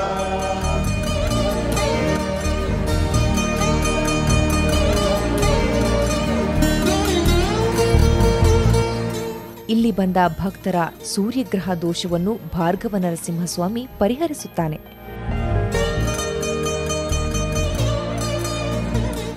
ನರಸಿಂಹಾವತಾರ ಕಥೆ ಪರಮಾನಂದ ಸುಧೇ ಪರಮಾನಂದ ಸುಧೇ. ನಿಮಗೆಲ್ಲ ಜ್ಯೋತಿಷ್ಶಾಸ್ತ್ರದಲ್ಲಿ ಅನೇಕ ಚಿಕ್ಕ ಪುಟ್ಟ ವಿಚಾರಗಳನ್ನು ತಿಳಿಸ್ಕೊಡ್ತಾ ಇದ್ದೀನಿ. ಇದೆಲ್ಲ ನೀವು ಹೊರಗಡೆ ಎಲ್ಲೂ ಕೇಳಲಿಕ್ಕೆ ಓದಲಿಕ್ಕೆ ಸಿಗುತ್ತಿಲ್ಲ, ಪುಸ್ತಕದಲ್ಲಿದು. ಆದರೆ ಸಿದ್ಧಿಪುರುಷರು ಸಿದ್ಧಿ ಮಾಡಿದಂಥ ದೈವಜ್ಞರು ಹೇಳಿದಂಥ ಅನೇಕ ವಿಚಾರಗಳನ್ನು ತಿಳಿಸ್ತಾ ಹೋಗ್ತಾ ಇದ್ದೇವೆ. ಮೊದಲನೆಯದಾಗಿ 27 ನಕ್ಷತ್ರಗಳಲ್ಲಿ 4 ನಕ್ಷತ್ರಗಳು ವಿಶೇಷವಾಗಿ ಹೇಳ್ತಾರೆ. ಅಶ್ವಿನಿ, ಮಖ, ಮೂಲ, ರೋಹಿಣಿ ನಕ್ಷತ್ರಗಳನ್ನು ಇದಕ್ಕೆ ವಿಶೇಷವಾದ ಸ್ಥಾನಮಾನವನ್ನು ಕೊಟ್ಟಿದ್ದಾರೆ. ಅಶ್ವಿನಿ ನಕ್ಷತ್ರದಲ್ಲಿ ಅಂದ್ರೇನು? ಅಶ್ವಿನಿ ಅಂದರೆ ಕುದುರೆ ಅಂತ ಹೆಸರು. ಕುದುರೆ ಅಂದರೆ ಏನು ಗುರುಗಳೇ ಅಂತ ನಿಮಗೆಲ್ಲ ಅನುಮಾನ ಆಗಿರಬಹುದು. ಅಶ್ವಿನಿ ನಕ್ಷತ್ರದ ಪ್ರಥಮ ಚರಣದಲ್ಲಿ ಹುಟ್ಟಿದವರು, ದ್ವಿತೀಯ ಚರಣದಲ್ಲಿ ಹುಟ್ಟಿದವರು, ತೃತೀಯ ಚರಣದಲ್ಲಿ ಹುಟ್ಟಿದವರು. ನೀವೆಲ್ಲ ಮರ್ತೋಗ್ತೀರ, ಅದಕ್ಕೋಸ್ಕರ ಪದೇ ಪದೇ ಹೇಳ್ತಾ ಇದ್ದೀನಿ. ಈ 3 ಪಾದದಲ್ಲಿ ಹುಟ್ಟಿದವರು ದೋಷ ಆಗ್ತದೆ. ಏನು ದೋಷ? ಕುದುರೆ ಅಂದರೆ ಅಶ್ವಿನಿ ಅಂದರೆ ಕುದುರೆ, ಅದಕ್ಕೆ 4 ಕಾಲುಗಳಿರಬೇಕು. ನಿಮ್ಮದು 1ನೇ ಪಾದ ಆದರೆ ಕುಂಟು ಕುದುರೆ, 2ನೇ ಪಾದ 3ನೇ ಪಾದ ಆದರೆ ಕುಂಟು ಕುದುರೆಗಳು. 4 ಲೆಗ್ಗಿರಬೇಕು. 4 ಪಾದ ಇದ್ದರೆ ಸಂಪೂರ್ಣವಾಗಿ ಹಿಡಿತದೆ, ಕೆಲಸವು ನಿಮ್ಮ ಕೈಗೆ ಬರುತ್ತೆ ಅಂತ ಜ್ಯೋತಿಷಾಸ್ತ್ರ ಹೇಳುತ್ತೆ.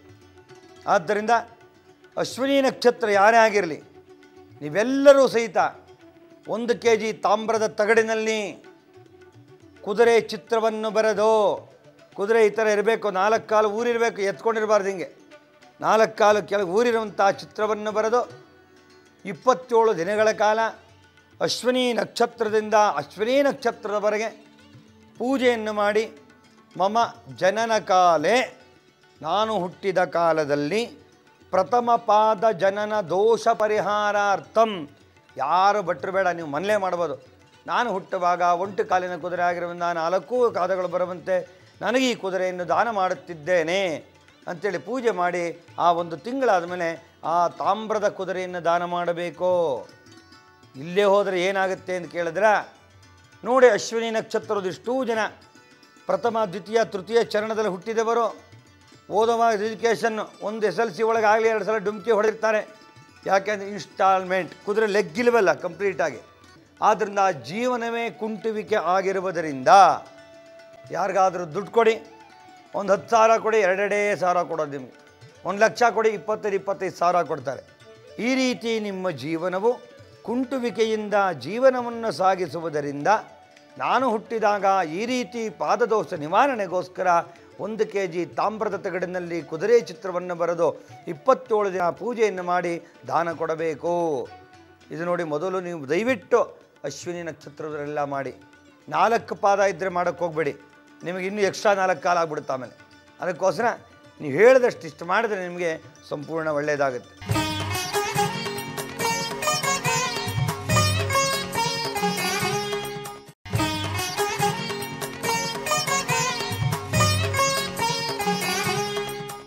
ಶಕ್ತಿಪೀಠಗಳ ಬಗ್ಗೆ ನಿಮಗೆ ಸಂಪೂರ್ಣ ಮಾಹಿತಿಗಳನ್ನು ಹಲವಾರು ದಿನಗಳಿಂದ ಹೇಳ್ಕೊಂಬರ್ತಾ ಇದ್ದೀವಿ. ಇದಿಷ್ಟು ಶಂಕರಾಚಾರ್ಯರು ಇಷ್ಟೂ ಶಕ್ತಿಪೀಠಗಳಲ್ಲಿ ಮೂಲಾಧಾರ ಯಂತ್ರಗಳನ್ನು ಬರೆದು, ಸರ್ವತೋಭದ್ರ ಯಂತ್ರಗಳನ್ನು ಬರೆದು ದೇವಿಯನ್ನು ಪ್ರಾಣ ಪ್ರತಿಷ್ಠಾಪನೆ ಮಾಡಿದ್ದಾರೆ. ಅದನ್ನೆಲ್ಲ ಶಕ್ತಿಪೀಠ ಅಂತ ಕರಿತೇವೆ. ಅಂತಹ ಪರಂಪರೆಯ ಗುರುಗಳಾದಂಥ ಭಾರತೀ ತೀರ್ಥ ಮಹಾಸ್ವಾಮಿಗಳವರು ನಾಳೆ ಮಂಗಳವಾರ ಸಾಯಂಕಾಲ 4 ಗಂಟೆಗೆ ಸರಿಯಾಗಿ ಶ್ರೀರಂಗಪಟ್ಟಣದ ಶಾಶ್ವತಿ ಧಾರ್ಮಿಕ ಕ್ರಿಯಾ ಸಮಿತಿ ಆಶ್ರಯಕ್ಕೆ ಬರ್ತಾ ಇದ್ದಾರೆ. ಅಲ್ಲಿ ಪುರಾಣ ಪ್ರಸಿದ್ಧವಾದಂಥ ರಂಗನಾಥ ಸ್ವಾಮಿ ದೇವಸ್ಥಾನದ ದರ್ಶನವನ್ನು ಮಾಡಿ, ನಂತರ ಪೂರ್ಣಕುಂಭ ವೇದಘೋಷ ಸ್ವಾಗತಗೊಡನೆ ಅವರನ್ನು ಶಾಶ್ವತಿ ಕಾರ್ಯಾಲಯಕ್ಕೆ ಕರ್ಕೊಂಬರ್ತಾ ಇದ್ದೀವಿ. ನಂತರ ಅವರಿಗೆ ಧೂಳಿಪಾದ ಪೂಜೆಯನ್ನು ಮಾಡಿ ಅಖಂಡವಾಗಿ 1 ಗಂಟೆಗಳ ಕಾಲ ಆಶೀರ್ವಚನವನ್ನು ನಮಗೆಲ್ಲ ನೀಡ್ತಾ ಇದ್ದಾರೆ.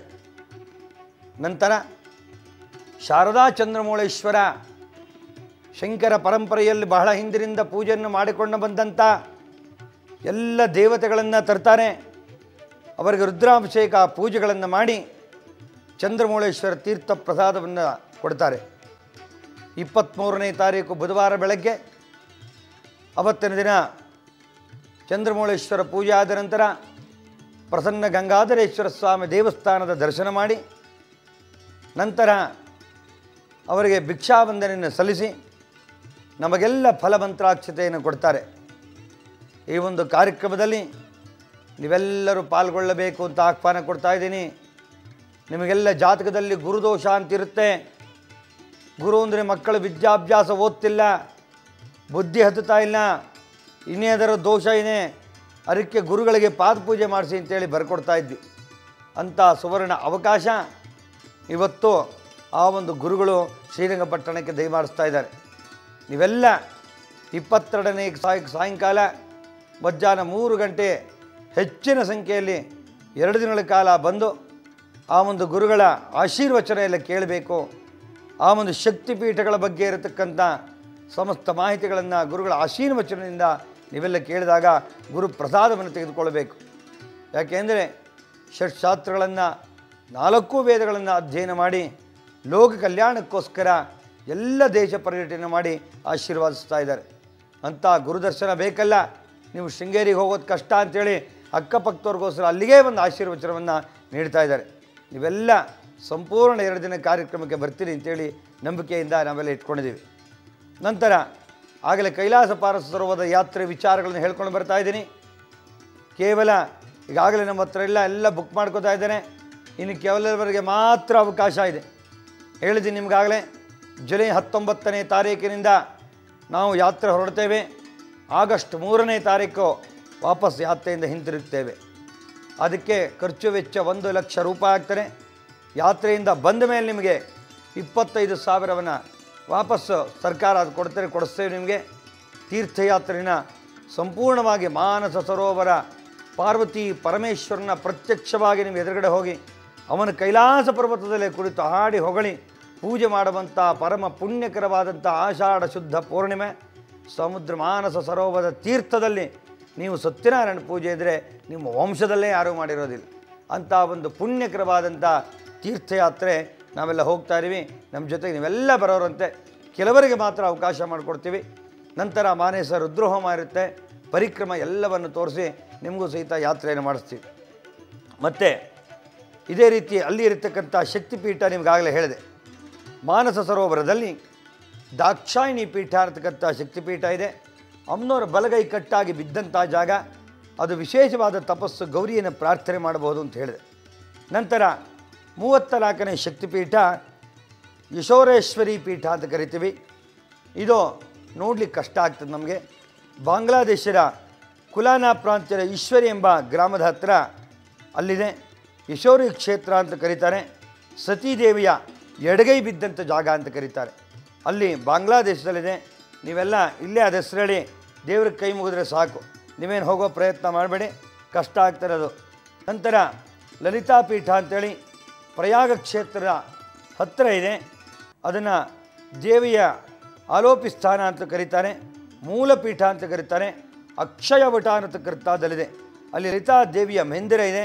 ಅದು ಏನಪ್ಪ ಅಂದರೆ ಅಲ್ಲಿ ಅಲಹಾಬಾದ್ನಲ್ಲಿ ದೇಹ ಇದೆ, ಗಯೆನಲ್ಲಿ ತಲೆ ಇದೆ, ಕಾಶಿನಲ್ಲಿ ಬುಡ ಇರುವಂಥ ವಟವೃಕ್ಷದ ಮರ. ಮುಂದೆ ನಿಮಗೆ ತೀರ್ಥಯಾತ್ರೆ ಬಂದಾಗ ಅದ್ರ ವಿಚಾರ ಹೇಳ್ತೀನಿ. ಅಷ್ಟು ಅದ್ಭುತವಾದಂಥ ಅಲಹಾಬಾದ್ನಲ್ಲಿ ಮುಂದಿನ ಕುಂಭಮೇಳ ನಡೆಯುವಂಥ ಕಾಲ ಬರುತ್ತೆ. ನೀವೆಲ್ಲ 2.5 ವರ್ಷ ಆದ ನಂತರ ನೀವೆಲ್ಲ ಹೋಗಬೇಕು, ಆ ವಟವೃಕ್ಷವನ್ನು ನೋಡಬೇಕು.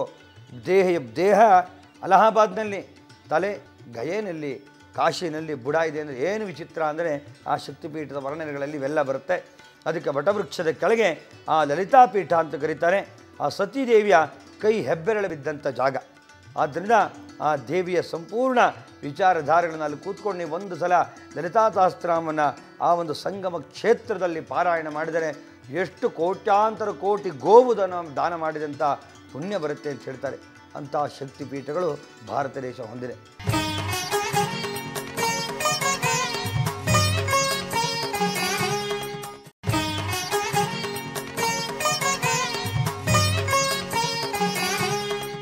ಕಲಿಯುಗದಲ್ಲಿ ಏನೇನು ಆಗಬಾರದ ಅನಾಹುತಗಳು ಸಂಭವಿಸುತ್ತದೆ.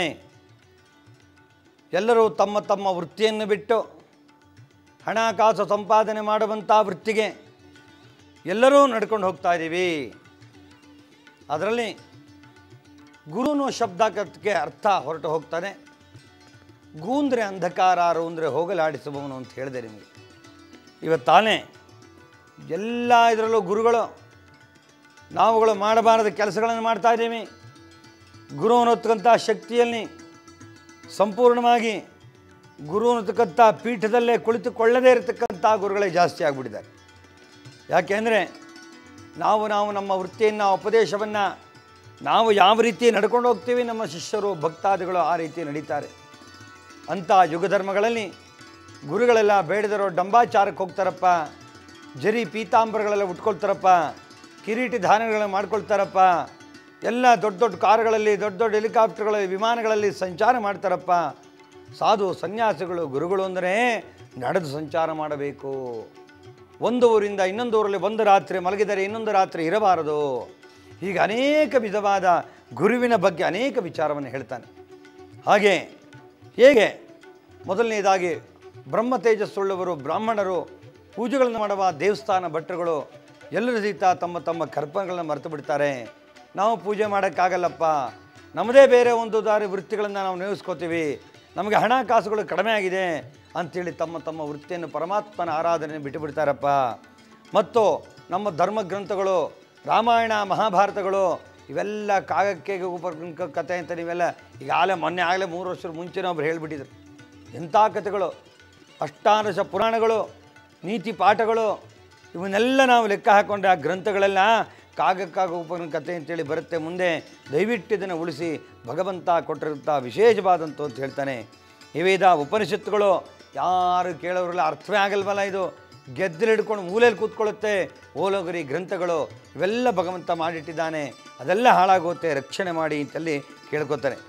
ಹಾಗೆ ಯುಗ ಧರ್ಮದಲ್ಲಿ ಹಣ ಇದ್ದರೆ ಸಾಕು, ಇನ್ನೇನು ಬೇಡ, ನಿಮಗೆ ಏನನ್ನು ಬೇಕಾದರೂ ಕೊಂಡ್ಕೋಬೋದು, ಹಣ ಹೊಂದಿದ್ದರೆ ಏನನ್ನು ಬೇಕಾದ್ರೂ ಮಾಡ್ತೀನಿ ಅಂತ ಎಲ್ಲರೂ ಸಹಿತ ಹಣದ ಮೇಲೆ ನಿಂತ್ಕೋತಾರೆ ಅಂಥೇಳಿ ಅದನ್ನು ಸಹಿತ ಹೇಳ್ಕೊಂಬರ್ತಾನೆ. ಯಾರು ಪೂಜೆ ಮಾಡಿಸ್ಕೊಳ್ಳೋಕೆ ಅರ್ಹರು, ಅಯ್ಯೋ ಅವನೇ ಗುರು, ಅವನಿಗೆ ಪಾದ ಪೂಜೆ, ಅವನಿಗೆ ಹೂನಾರ, ಎಲ್ಲವನ್ನದು ವಿಶೇಷವಾದಂಥ ಅವನಲ್ಲಿ ಏನು ಅನುಷ್ಠಾನ ಸಾಧನೆ ತಪಸ್ಸಿರಲ್ಲ, ಅವನಿಗೆ ಪೂಜೆಗಳೆಲ್ಲ ಹುಟ್ಕೊಂಡು ಬಿಡ್ತಾನೆ. ಅವನು ಹೇಳಿದ್ದೇ ಮಹತ್ವರ ಉಪದೇಶ, ಧರ್ಮಶಾಸ್ತ್ರ ವಿಚಾರ ಬಿಟ್ಬಿಡ್ತಾನೆ, ಯಾವ ರೀತಿ ಇರಬೇಕು ಪುರಾಣಗಳನ್ನ ಹೇಳಿದ್ದೆ ಬಿಟ್ಬಿಡ್ತಾನೆ, ತಾನು ಹೇಳಿದ್ದೇ ವಿಶೇಷ ವಿಚಾರ ಅಂಥೇಳಿ ಬೇಡದೇ ಇರೋದು ಪ್ರಪಂಚಕ್ಕೆ ಬೇಡದೇ ಇರೋ ವಿಶೇಷ ಸಂದೇಶಗಳನ್ನು ಈ ಒಂದು ಲೋಕಕ್ಕೆ ಕೊಡ್ತಾರೆ ಅಂತ ಹೇಳಿದೆ. ದುಡಿಮೆ ಸಂಪಾದನೆ ಎಲ್ಲ ಮನೆ ಕಟ್ಟುವುದರಲ್ಲಿ ಎಲ್ಲ ನೋಡಿದಿರಿ. ಈಗಾಗಲೇ ಯಾರು ನೋಡಿ ಅಯ್ಯೋ ಒಂದು ಮನೆ ಕಟ್ಬಿಡ್ಬೇಕಪ್ಪ, 18-20 ವರ್ಷ ಆಗಿಲ್ಲ ಮನೆ ಕಟ್ಬಿಡ್ಬೇಕಪ್ಪ ಅಂತೇಳಿ ಸಾಲ ಸೋಲ ಮಾಡ್ಕೊಂಡು ಕೊನೆನೋ ಮಾರ ಹಾಕ್ಬಿಟ್ಟು ಕೊನೆ ಬೀದಿಗೆ ಬಂದುಬಿಡ್ತಾರೆ. ಅಂಥ ವಿಷಯಗಳು ಜಾಸ್ತಿ ಆಗ್ತದೆ. ಯಾರು ನೋಡಿ ವಿದ್ಯಾಭ್ಯಾಸಕ್ಕೆ ಹಣ, ವಿದ್ಯೆ ಬುದ್ಧಿಯಿಂದ ಚುರುಕಾಗಬೇಕು, ಸರ್ಟಿಫಿಕೇಟ್ಗಳೆಲ್ಲ ನೋಡ್ತಾ ಇದ್ದಾರೆ ಟಿ ವಿ ಮಾಧ್ಯಮಗಳಲ್ಲಿ. ಯಾವ ವಿದ್ವತ್ ಪರೀಕ್ಷೆ, ಯಾವ ಪರೀಕ್ಷೆಗಳು ಏನಿಲ್ಲ, ದುಡ್ಡೊಂದಿದ್ದರೆ ಸಾಕು ನಿಮಗೆ, ಯಾವ ಪರೀಕ್ಷೆ, ಯಾವ ಡಾಕ್ಟ್ರೇಟು, ಯಾವ ಏನು ಬೇಕು ನಿಮಗೆ ನಿಮ್ಮ ಮನೆ ಬಾಗಿಲಲ್ಲಿ ಕೊಂಡುಕೊಳ್ಳುವ ವಸ್ತುಗಳಾಗಿ ಬಿಡ್ತಾರಪ್ಪ ಅಂಥೇಳಿ ಅವರು ಈ ಒಂದು ಕಲಿಯುಗದಲ್ಲಿ ಇಂತಿಂತಾಗ್ತಾನೆ. ಸ್ತ್ರೀಯರು ಬಾಲಕರು ನಿರ್ದಾಕ್ಷಿಣ್ಯವಾಗಿ ಕೊಲ್ಲಲ್ಪಡುತ್ತಾರೆ. ಯೋಚನೆ ಇಲ್ಲ, ಉರುಳಿಕಾಯಿ ಬಿಡಿಸಿಟ್ಟಾಗೆ ನೋಡ್ತೀರಿ. ದಿನ ಬೆಳಗಾದರೆ ಮನೆ ಒಳಗೆ ದುಗ್ಗಿದ್ರೆ, ದರೋಡೆ ಮಾಡಿದ್ರು ಅಂದರೆ, ಲೂಟಿ ಮಾಡಿದ್ರು ಅಂದರೆ ಚಾಕು ಚೂರಿ ಹಾಕಿ ಎಲ್ಲರೂ ಮುಗಿಸಿ ಎಲ್ಲ ಲೆಕ್ಕಕ್ಕೆ ಎಲ್ಲ ಹುಡುಗರುಗಳು ಹೆಂಗಸನ್ನ ಕೊಲೆ ಮಾಡ್ತಾರಪ್ಪ. ಮುಂದೆ ಹೆಣ್ಣು ಸಂತತಿ ಕಮ್ಮಿ ಆಗುತ್ತೆ. ಹೆಣ್ಣು ಅನ್ನತಕ್ಕಂಥವಳು ಪರಮ ಪವಿತ್ರವಾದಂಥ ವಸ್ತು. ಆ ಹೆಣ್ಣಿನ ಸಂತತಿ ಕಡಿಮೆ ಆಗ್ತಾ ಬರುತ್ತೆ. ಬೀದಿಯಲ್ಲಿ ಚಿಕ್ಕ ಚಿಕ್ಕ ಹೆಣ್ಣು ಮಕ್ಕಳಿದ್ದರೆ ಅವರೆಲ್ಲ ಹಾರಿಸ್ಕೊಂಡು ಹೊರಟೋಗ್ತಾರೆ. ಆದ್ದರಿಂದ ಹೆಣ್ಣು ಸಂತತಿ ಕಡಿಮೆ ಆಗಿ ಭೋಗ ಜೀವನಕ್ಕೋಸ್ಕರ ಮನುಷ್ಯ ಹೆಣ್ಣುಗಳನ್ನು ಮಾರಾಟ ಮಾಡ್ತಾನೆ. ಆದ್ದರಿಂದ ಒಂದು ಹೆಣ್ಣು ಇನ್ನಿರುತ್ತ ಅನೇಕ ವಿಚಾರಗಳೆಲ್ಲ ಬರ್ತಾರಪ್ಪ, ಭಾಳ ಎಚ್ಚರಿಕೆ ವಹಿಸಬೇಕು ಅಂತೇಳಿ ಇವೆಲ್ಲ ಹೇಳ್ಕೊಂಬರ್ತಾನೆ. ಸುಳ್ಳು, ಕೋಪ, ದ್ವೇಷ, ಅಸೂಯೆ, ಆಸ್ತಿಗಳು, ಪ್ರಾಪರ್ಟಿಗಳು ನೋಡಿ ಒಂದು ಸೈಟು ಬೆಂಗಳೂರಲ್ಲಿ 8 ಜನಕ್ಕೆ ಮಾರಿರ್ತಾರೆ. ಇವೆಲ್ಲ ನೋಡ್ತಾರೆ. ಈಗಲೇ ಶುರು ಆಗೋಗಿದೆ ಹಣ ಭೂಮಿಯಲ್ಲಿ. ಯಾರು ನೋಡಿ ಅಯ್ಯೋ ನಾನೊಂದು ಅಲ್ಲಿ ತೊಗೊಳ್ಬೇಕಪ್ಪ, ಅಲ್ಲಿ ಭೂಮಿ ತೊಗೊಳ್ಬೇಕು ಅಂತೇಳಿ ಹಣವನ್ನು ದ್ವಿಗುಣ ಮಾಡುವ, ಬುದ್ಧಿ ದ್ವಿಗುಣ ಇಲ್ಲ ಅವನಿಗೆ, ಹಣನ ದ್ವಿಗುಣ ಮಾಡೋದು ಖರ್ಚು ಮಾಡೋಕ್ಕೂ ಗೊತ್ತಾಗಲ್ಲ ಇವನಿಗೆ. ಆ ಥರ ದುರ್ಬುದ್ಧಿಗಳೆಲ್ಲ ಹುಟ್ಟುತ್ತದೆ. ಮನುಷ್ಯನ ಆಯಸ್ಸು ಕ್ಷೀಣಿಸುತ್ತಾ ಹೋಗುತ್ತೆ ಅಂತ ಹೇಳಿದ. 120 ವರ್ಷ ಇದ್ದಿದ್ದು ಆಯಸ್ಸು ಬರ್ತಾ ಬರ್ತಾ ಇವೆಲ್ಲ ದುರ್ಬುದ್ಧಿ ಮಾಡಿ 20 ವರ್ಷ ಆಗೋಗ್ತಾರೆ. ಹೆಣ್ಣು ಮಕ್ಕಳುಗಳಲ್ಲಿ 6 ವರ್ಷ 8 ವರ್ಷಕ್ಕೆ ದೊಡ್ಡವಳಾಗ್ತಾರೆ. ನಂತರ 12 ವರ್ಷಕ್ಕೆ ಅವರೆಲ್ಲ ಮಕ್ಕಳು ಇರುವಂಥ ಪರಿಸ್ಥಿತಿ ಬರ್ತಾರೆ. 20ನೇ ವಯೋಮಾನಕ್ಕೆ ಎಲ್ಲವೂ ಸಹಿತ ನಾಶವಾಗ್ತಾ ಬಂದ್ಬಿಡ್ತಾರೆ. ಕಲಿಯುಗದ ಧರ್ಮ ಅಂತ ಹೇಳ್ತಾರೆ. ಆಡಳಿತದಲ್ಲಿ ಸ್ಥಿರಾಧಿಕಾರ ಇಲ್ಲ. ಒಬ್ಬರು ನೋಡಿದ್ರೆ ಒಬ್ಬರು ಕಾಲೆಳೆಯೋದು, ಇನ್ನೊಬ್ಬ ಏನೋ ತಪ್ಪು ಮಾಡಿದ್ರೆ ಅವನೇನೋ ಬಚಾವಾಕಿ ಇನ್ನೇನೋ ಕೆಟ್ಟ ಬುದ್ಧಿ ಹೇಳ್ಕೊಡೋದು, ಇವೆಲ್ಲ ನೋಡ್ತಾ ಇದ್ದೀವಿ. ದಿನ ಬೆಳಗಾದರೆ ಪತ್ರಿಕೆಗಳೆಲ್ಲ ಓದ್ತಾ ಇದ್ದೀರಾ. ಅಲ್ಪಾವಧಿ ಆಡಳಿತ, 5 ವರ್ಷಕ್ಕೆ 5 ಜನ ಮುಖ್ಯಮಂತ್ರಿಗಳು ಎಲ್ಲಿದೆ? ಯಾಕೆಂದ್ರೆ ಸರಿಯಾಗಿಲ್ಲ. ನಮ್ಮ ಅಧಿಕಾರದ ಒಬ್ಬರು ನೋಡಿದ್ರೆ ಒಬ್ಬರಿಗಾಗಲ್ಲ, 10 ಜನ ಒಬ್ಬೊಬ್ಬರ ಮೇಲೆ ಒಂದು ಗ್ರೂಪ್ ಮಾಡಿ ಇನ್ನು ಮುಂದೆ 6 ತಿಂಗಳು ಒಬ್ಬೊಬ್ಬ ಮುಖ್ಯಮಂತ್ರಿಗಳು ಅಧಿಕಾರ ಆಗುವಂಥ ಕಾಲಗಳು, ಸಾಮಂತ ರಾಜ್ಯಗಳನ್ನ ಹುಟ್ಕೊಳ್ಳುವಂಥ ಕಾಲ ಉಳಿಯುತ್ತೆ. ಯುಗ ಧರ್ಮದ ಪ್ರಕಾರ ರಕ್ಷಕರೇ ಭಕ್ಷರಾಗುವುದು. ನೋಡಿದ್ರಲ್ಲ, ಬಾರ್ಡರ್ ಸೆಕ್ಯೂರಿಟಿ ಎಲ್ಲ ದುಡ್ಡು ಕೊಟ್ಟಿಸ್ಕೊಂಡೆಲ್ಲ ಬಿಟ್ಬಿಡ್ತಾನೆ ಅಂತ ಓದ್ತಾ ಇದ್ದಾರೆ. ಆಗಲೇ ದೇಶದ ರಕ್ಷಣೆ ಮಾಡೋ ಸೈನಿಕರು ಯಾರೋ ಕೆಲವರೆಲ್ಲ, ಎಲ್ಲರೂ ಇರೋದಿಲ್ಲ, ಅಂಥವ್ರೆಲ್ಲ ಈ ಥರ ಮಾಡ್ತಾರೆ. ಭಯಭೀತರಾಗಬೇಡಿ, ಈ ಥರ ಎಲ್ಲ ತೊಂದರೆ ಆಗುತ್ತಪ್ಪ, ಎಚ್ಚರಿಕೆಯಿಂದಿರಿ. ದೌರ್ಜನ್ಯ, ಹಲವಾರು ವಿಧವಾದ ತೊಂದರೆಗಳು. ಜಗತ್ತು ಹಣವಿನಲ್ಲೇ ತುಂಬಾಡುವಂಥ, ಹಣ ಅನ್ನೋದೇ ಮುಖ್ಯ. ಎಲ್ಲರ ಬಲ್ಲೂ ಸ್ಟಾಕ್ ಇಟ್ಟು ಕೊಳ್ತು ಹಣದಲ್ಲೇ ಪ್ರಧಾನತೆಯಾಗಿ ಎಲ್ಲ ಗೋಳಾಡ್ತೀರಾ. ಆದ್ದರಿಂದ ಸಮಾಜದಲ್ಲಿ ಏನು ಅದರಿಂದ ತೊಂದರೆ ಆಯಿತು ಅಂದರೆ ಪುಣ್ಯ ನದಿಗಳೆಲ್ಲ ಬತ್ತಿ ಹೋಗ್ತಾರೆ. ಗಂಗೆ ಯಮುನೆ ಚೈವ ಗೋದಾವರಿ ಸರಸ್ವತಿ ನರ್ಮದಾ ಸಿಂಧು ಕಾವೇರಿ ನದಿಗಳೆಲ್ಲ ಬತ್ತೋಗ್ತಾರಪ್ಪ. ಹಳ್ಳ ಕೊಳ್ಳಗಳ ಇವಾಗಲೇ ಹಳ್ಳ ಕೊಳ್ಳ ಮುಚ್ಚಿ ಸೈಟು ಮನೆ ಮಾಡಿಬಿಟ್ಟಿದ್ದಾರಲ್ಲ, ಕೇಳೋ ಹಾಗೆ ಇಲ್ಲ. ನದಿಗಳು ಮಾತ್ರ ಅಲ್ಲಿ ಇಲ್ಲಿ ಮಾತ್ರ ಇವತ್ತು ನದಿ ಒಂದು ಹರಿತಾ ಇದೆ, ಅದು ಅಪರೂಪಕ್ಕೆ ಅಲ್ಲಿ ಇಲ್ಲಿ. ಆಮೇಲೆ ಪವಿತ್ರ ನದಿಗಳು, ಕಲ್ಮಶಗಳು. ನಮ್ಮ ಕಾವೇರಿ ನದಿ ವರ್ಷಕ್ಕೆ 4 ಸಲ ತುಂಬ ಹರಿತಾ ಇತ್ತು, ನನಗೆ ಗೊತ್ತಿರೋ ಹಾಗೇನೆ 5 ಸಲ ಪ್ರವಾಹ ಬರ್ತಾಯಿತ್ತು. ಇವತ್ತು 1 ಸಲ ಬರೋಕ್ಕೂ ನಾವು ಗೇಟ್ ತೆಗೆದ್ರೆ ಮಾತ್ರ ಬರೋದು ನೀರು, ಕನ್ನಂಬಾಡಿ ಕಟ್ಟೆ. ಆದ್ದರಿಂದ ಎಲ್ಲಗಳನ್ನು ವಿಶೇಷವಾದಂಥ ನೀರನ್ನು, ಸ್ಥಾನವನ್ನು, ಪಾವಿತ್ರ್ಯತೆ ಕಾಪಾಡಿ. ಗಂಗಾ ನದಿ ನೋಡ್ರಿ ಹೇಗಾಗೋಗಿದೆ, ಎಷ್ಟು ಪ್ರವಾಹ ಬರ್ತಾಯಿತ್ತು ಗಂಗಾ ನದಿ. ಆದ್ದರಿಂದ ಗಂಗಾ ನದಿ ಅಶುಚಿಯಾಗಿದೆ. ಎಲ್ಲ ಊರಿನವ್ರು ಬಚ್ಚಲ ನೀರೆಲ್ಲ ನದಿಗೆ ಬಿಟ್ಟು ಹಾಳು ಮಾಡ್ತಾಯಿದ್ದೀರಾ. ದಯವಿಟ್ಟು ನದಿಗಳನ್ನು ರಕ್ಷಣೆ ಮಾಡಿ. ಮುಂದಿನ ಮಕ್ಕಳಿಗೆ ನದಿ ಅಂದ್ರೇನು ಅಂತ ನೀವೆಲ್ಲ ಬರೀ ಪಿಕ್ಚರು ಫೋಟೋದಲ್ಲಿ ತೋರಿಸ್ಬೇಕಾದ ಕಾಲ ಬರ್ತಾರೆ. ಎಲ್ಲ ಈಗಾಗಲೇ ಬಿಸ್ಲೇರಿ ಕ್ಯಾನ್ ಕೊಂಡ್ಕೊಂಡು ಮನೆಯೊಳಗೆ ತೋರಿಸ್ತಾ ಇದ್ದೀರಾ. ಮತ್ತು ಪವಿತ್ರ ನದಿಗಳು ಕಲ್ಮಶವನ್ನು ತುಂಬ ಆಗ್ತದೆ. ಕ್ರಿಮಿಕೀಟಗಳು, ಹುಳು ಹುಪ್ಪುಗಳು, ಪವಿತ್ರ ಗಂಗಾ ಜಲಗಳು ಎಲ್ಲ ಮನುಷ್ಯ ದೊಡ್ಡವನ್ನೆಲ್ಲ ತುಂಬೆ ಗಿಡಕ್ಕೆ ಎಣೆ ಹಾಕುವ ಕಾಲ ಬರ್ತಾರೆ. ಯಾಕೆಂದರೆ ದೇಹದಲ್ಲಿ ಒಳ್ಳೆ ನೀರು ಹೋಗ್ತಿಲ್ಲ, ಒಳ್ಳೆ ಇದು ಹೋಗ್ತಿಲ್ದಿರುವಾಗ ಮನುಷ್ಯನ ಕುಗ್ಗುವಿಕೆಗೆ ಆಗ್ತಾರೆ.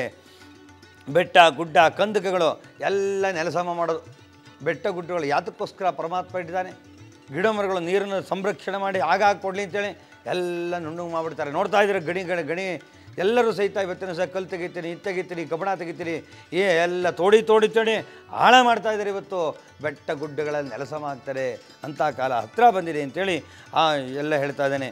ಮತ್ತು ಹೆಣ್ಣು ಭೋಗ ವಸ್ತು ಆಗಿಬಿಡ್ತಾರೆ. ಹೇಳಿದೆ ನಿಮಗಾಗಲೇ ಪರಂಪರೆಗಳಲ್ಲಿ ಅಸೂಯೆಗಳು, ಒಬ್ಬರು ನೋಡೋದೊಬ್ಬರು ಆಗೋದಿಲ್ಲ. ಈ ರೀತಿ ಸ್ತ್ರೀ ಜಾತಿಗೆ ವಿಶೇಷವಾದಂಥ ಅಪಮಾನ ಬರುವಂಥ ಕಾಲಗಳು ಮುಂದೆ ಹೆಚ್ಚಾಗಿದೆ ಅಂತ ಇದನ್ನು ಹೇಳಲೇಬೇಕಾಗಿದೆ ಈಗಲೇ. ಯಾಕೆಂದರೆ ಹೆಣ್ಣಿಗೆ ಪರಮ ಪವಿತ್ರವಾದಂಥ ಭಾರತದಲ್ಲಿ ನಾರಿಗೆ ವಿಶೇಷವಾದ ಸ್ಥಾನಮಾನ ಕೊಟ್ಟಿದ್ದಾರೆ. ಆದರೂ ಸಹಿತ ಸೌಂದರ್ಯಕ್ಕೋಸ್ಕರ ನಿಮಗೆ ಅವತ್ತೇ ಹೇಳಿದೆ ನಾನು ನಿಮಗೆ, ಸೌಂದರ್ಯದ ವಿಚಾರನ ಎಲ್ಲ ಚರ್ಮಗಳೆಲ್ಲ ಕಿತ್ತಿ ಮಕ್ಕದ ಮೇಲೆ, ಮಕ್ಕದಿಂದ ಬೆನ್ನಿಂದ ಕೈಗೆ ಎಲ್ಲ ಹಾಕಿಸ್ಕೊತಾ ಶೋ ಮಾಡ್ತಾ ಇದ್ದಾರೆ ಅಂತ ಪರಮಾತ್ಮ ಕೊಟ್ಟಂಥ ಚರ್ಮ ಅತಿರೇಕಕ್ಕೆ ಹೋಗ್ತಾರೆ. ಕೇಶಾಲಂಕಾರಗಳು ಇವೆಲ್ಲ ವಿಶೇಷವಾಗಿ ವಿಚಿತ್ರವಾದ ರಾಕ್ಷಸೀ ವರ್ತನೆಯ ಪ್ರವೃತ್ತಿಯನ್ನು ಮಾಡುತ್ತದೆ ಅಂತೆಲ್ಲ ಹೇಳ್ತಾರೆ. ಹೀಗೆ ಕೊನೆಗೆ ಡೈವರ್ಸ್ ಕೊಡುವಂಥ ವಿಚಾರಗಳು, ಹೆಂಡತಿಗೆ ಗಂಡ, ಗಂಡತಿಗೆ ಹೆಂಡತ ಎಲ್ಲರೂ ಸಹಿತ ವರ್ಷ 5 ವರ್ಷ 3 ವರ್ಷಕ್ಕೊಬ್ಬೊಬ್ಬರು ಚೇಂಜ್ ಮಾಡ್ಕೊಳ್ಳೋಂಥ ಕಾಲಗಳೆಲ್ಲ ಬರುತ್ತಪ್ಪ. ಭಾಳ ಎಚ್ಚರಿಕೆ. ಸ್ವೇಚ್ಛಾಚಾರ ಮನೋಭಾವ. ಆದ್ದರಿಂದ ಅದಕ್ಕೆಲ್ಲ ತೊಂದರೆ ಆಗ್ತೀರಾ. ಕ್ಷಮೆ, ದಯೆ, ಕಾರುಣ್ಯ, ಔದಾರ್ಯ ಯಾವುದೂ ಇಲ್ಲದೆ ಇರೋ ಥರ ಆಗೋಗುತ್ತೆ. ಆದ್ದರಿಂದ ಕಲಿಗೆ ಅನ್ನತಕ್ಕಂಥದ್ದು ಹೆಂಗಸರು ಗಂಡಸರು ಯಾವುದು ಲೆಕ್ಕ ಇಲ್ಲ. ಪರಪುರುಷನ ಸ್ನೇಹವೇ ಹೆಂಗಸರಿಗೆ ಜಾಸ್ತಿ ಆಗುವಂಥ ಕಾಲ ಬರ್ತಾ ಇದೆ. ಆದ್ದರಿಂದ ಭಾಳ ಎಚ್ಚರಿಕೆಯಿಂದ ನೀವು ಕಲಿಯುಗದ ಅಂತ್ಯವನ್ನು ನೋಡಬೇಕಾಗ್ತದೆ.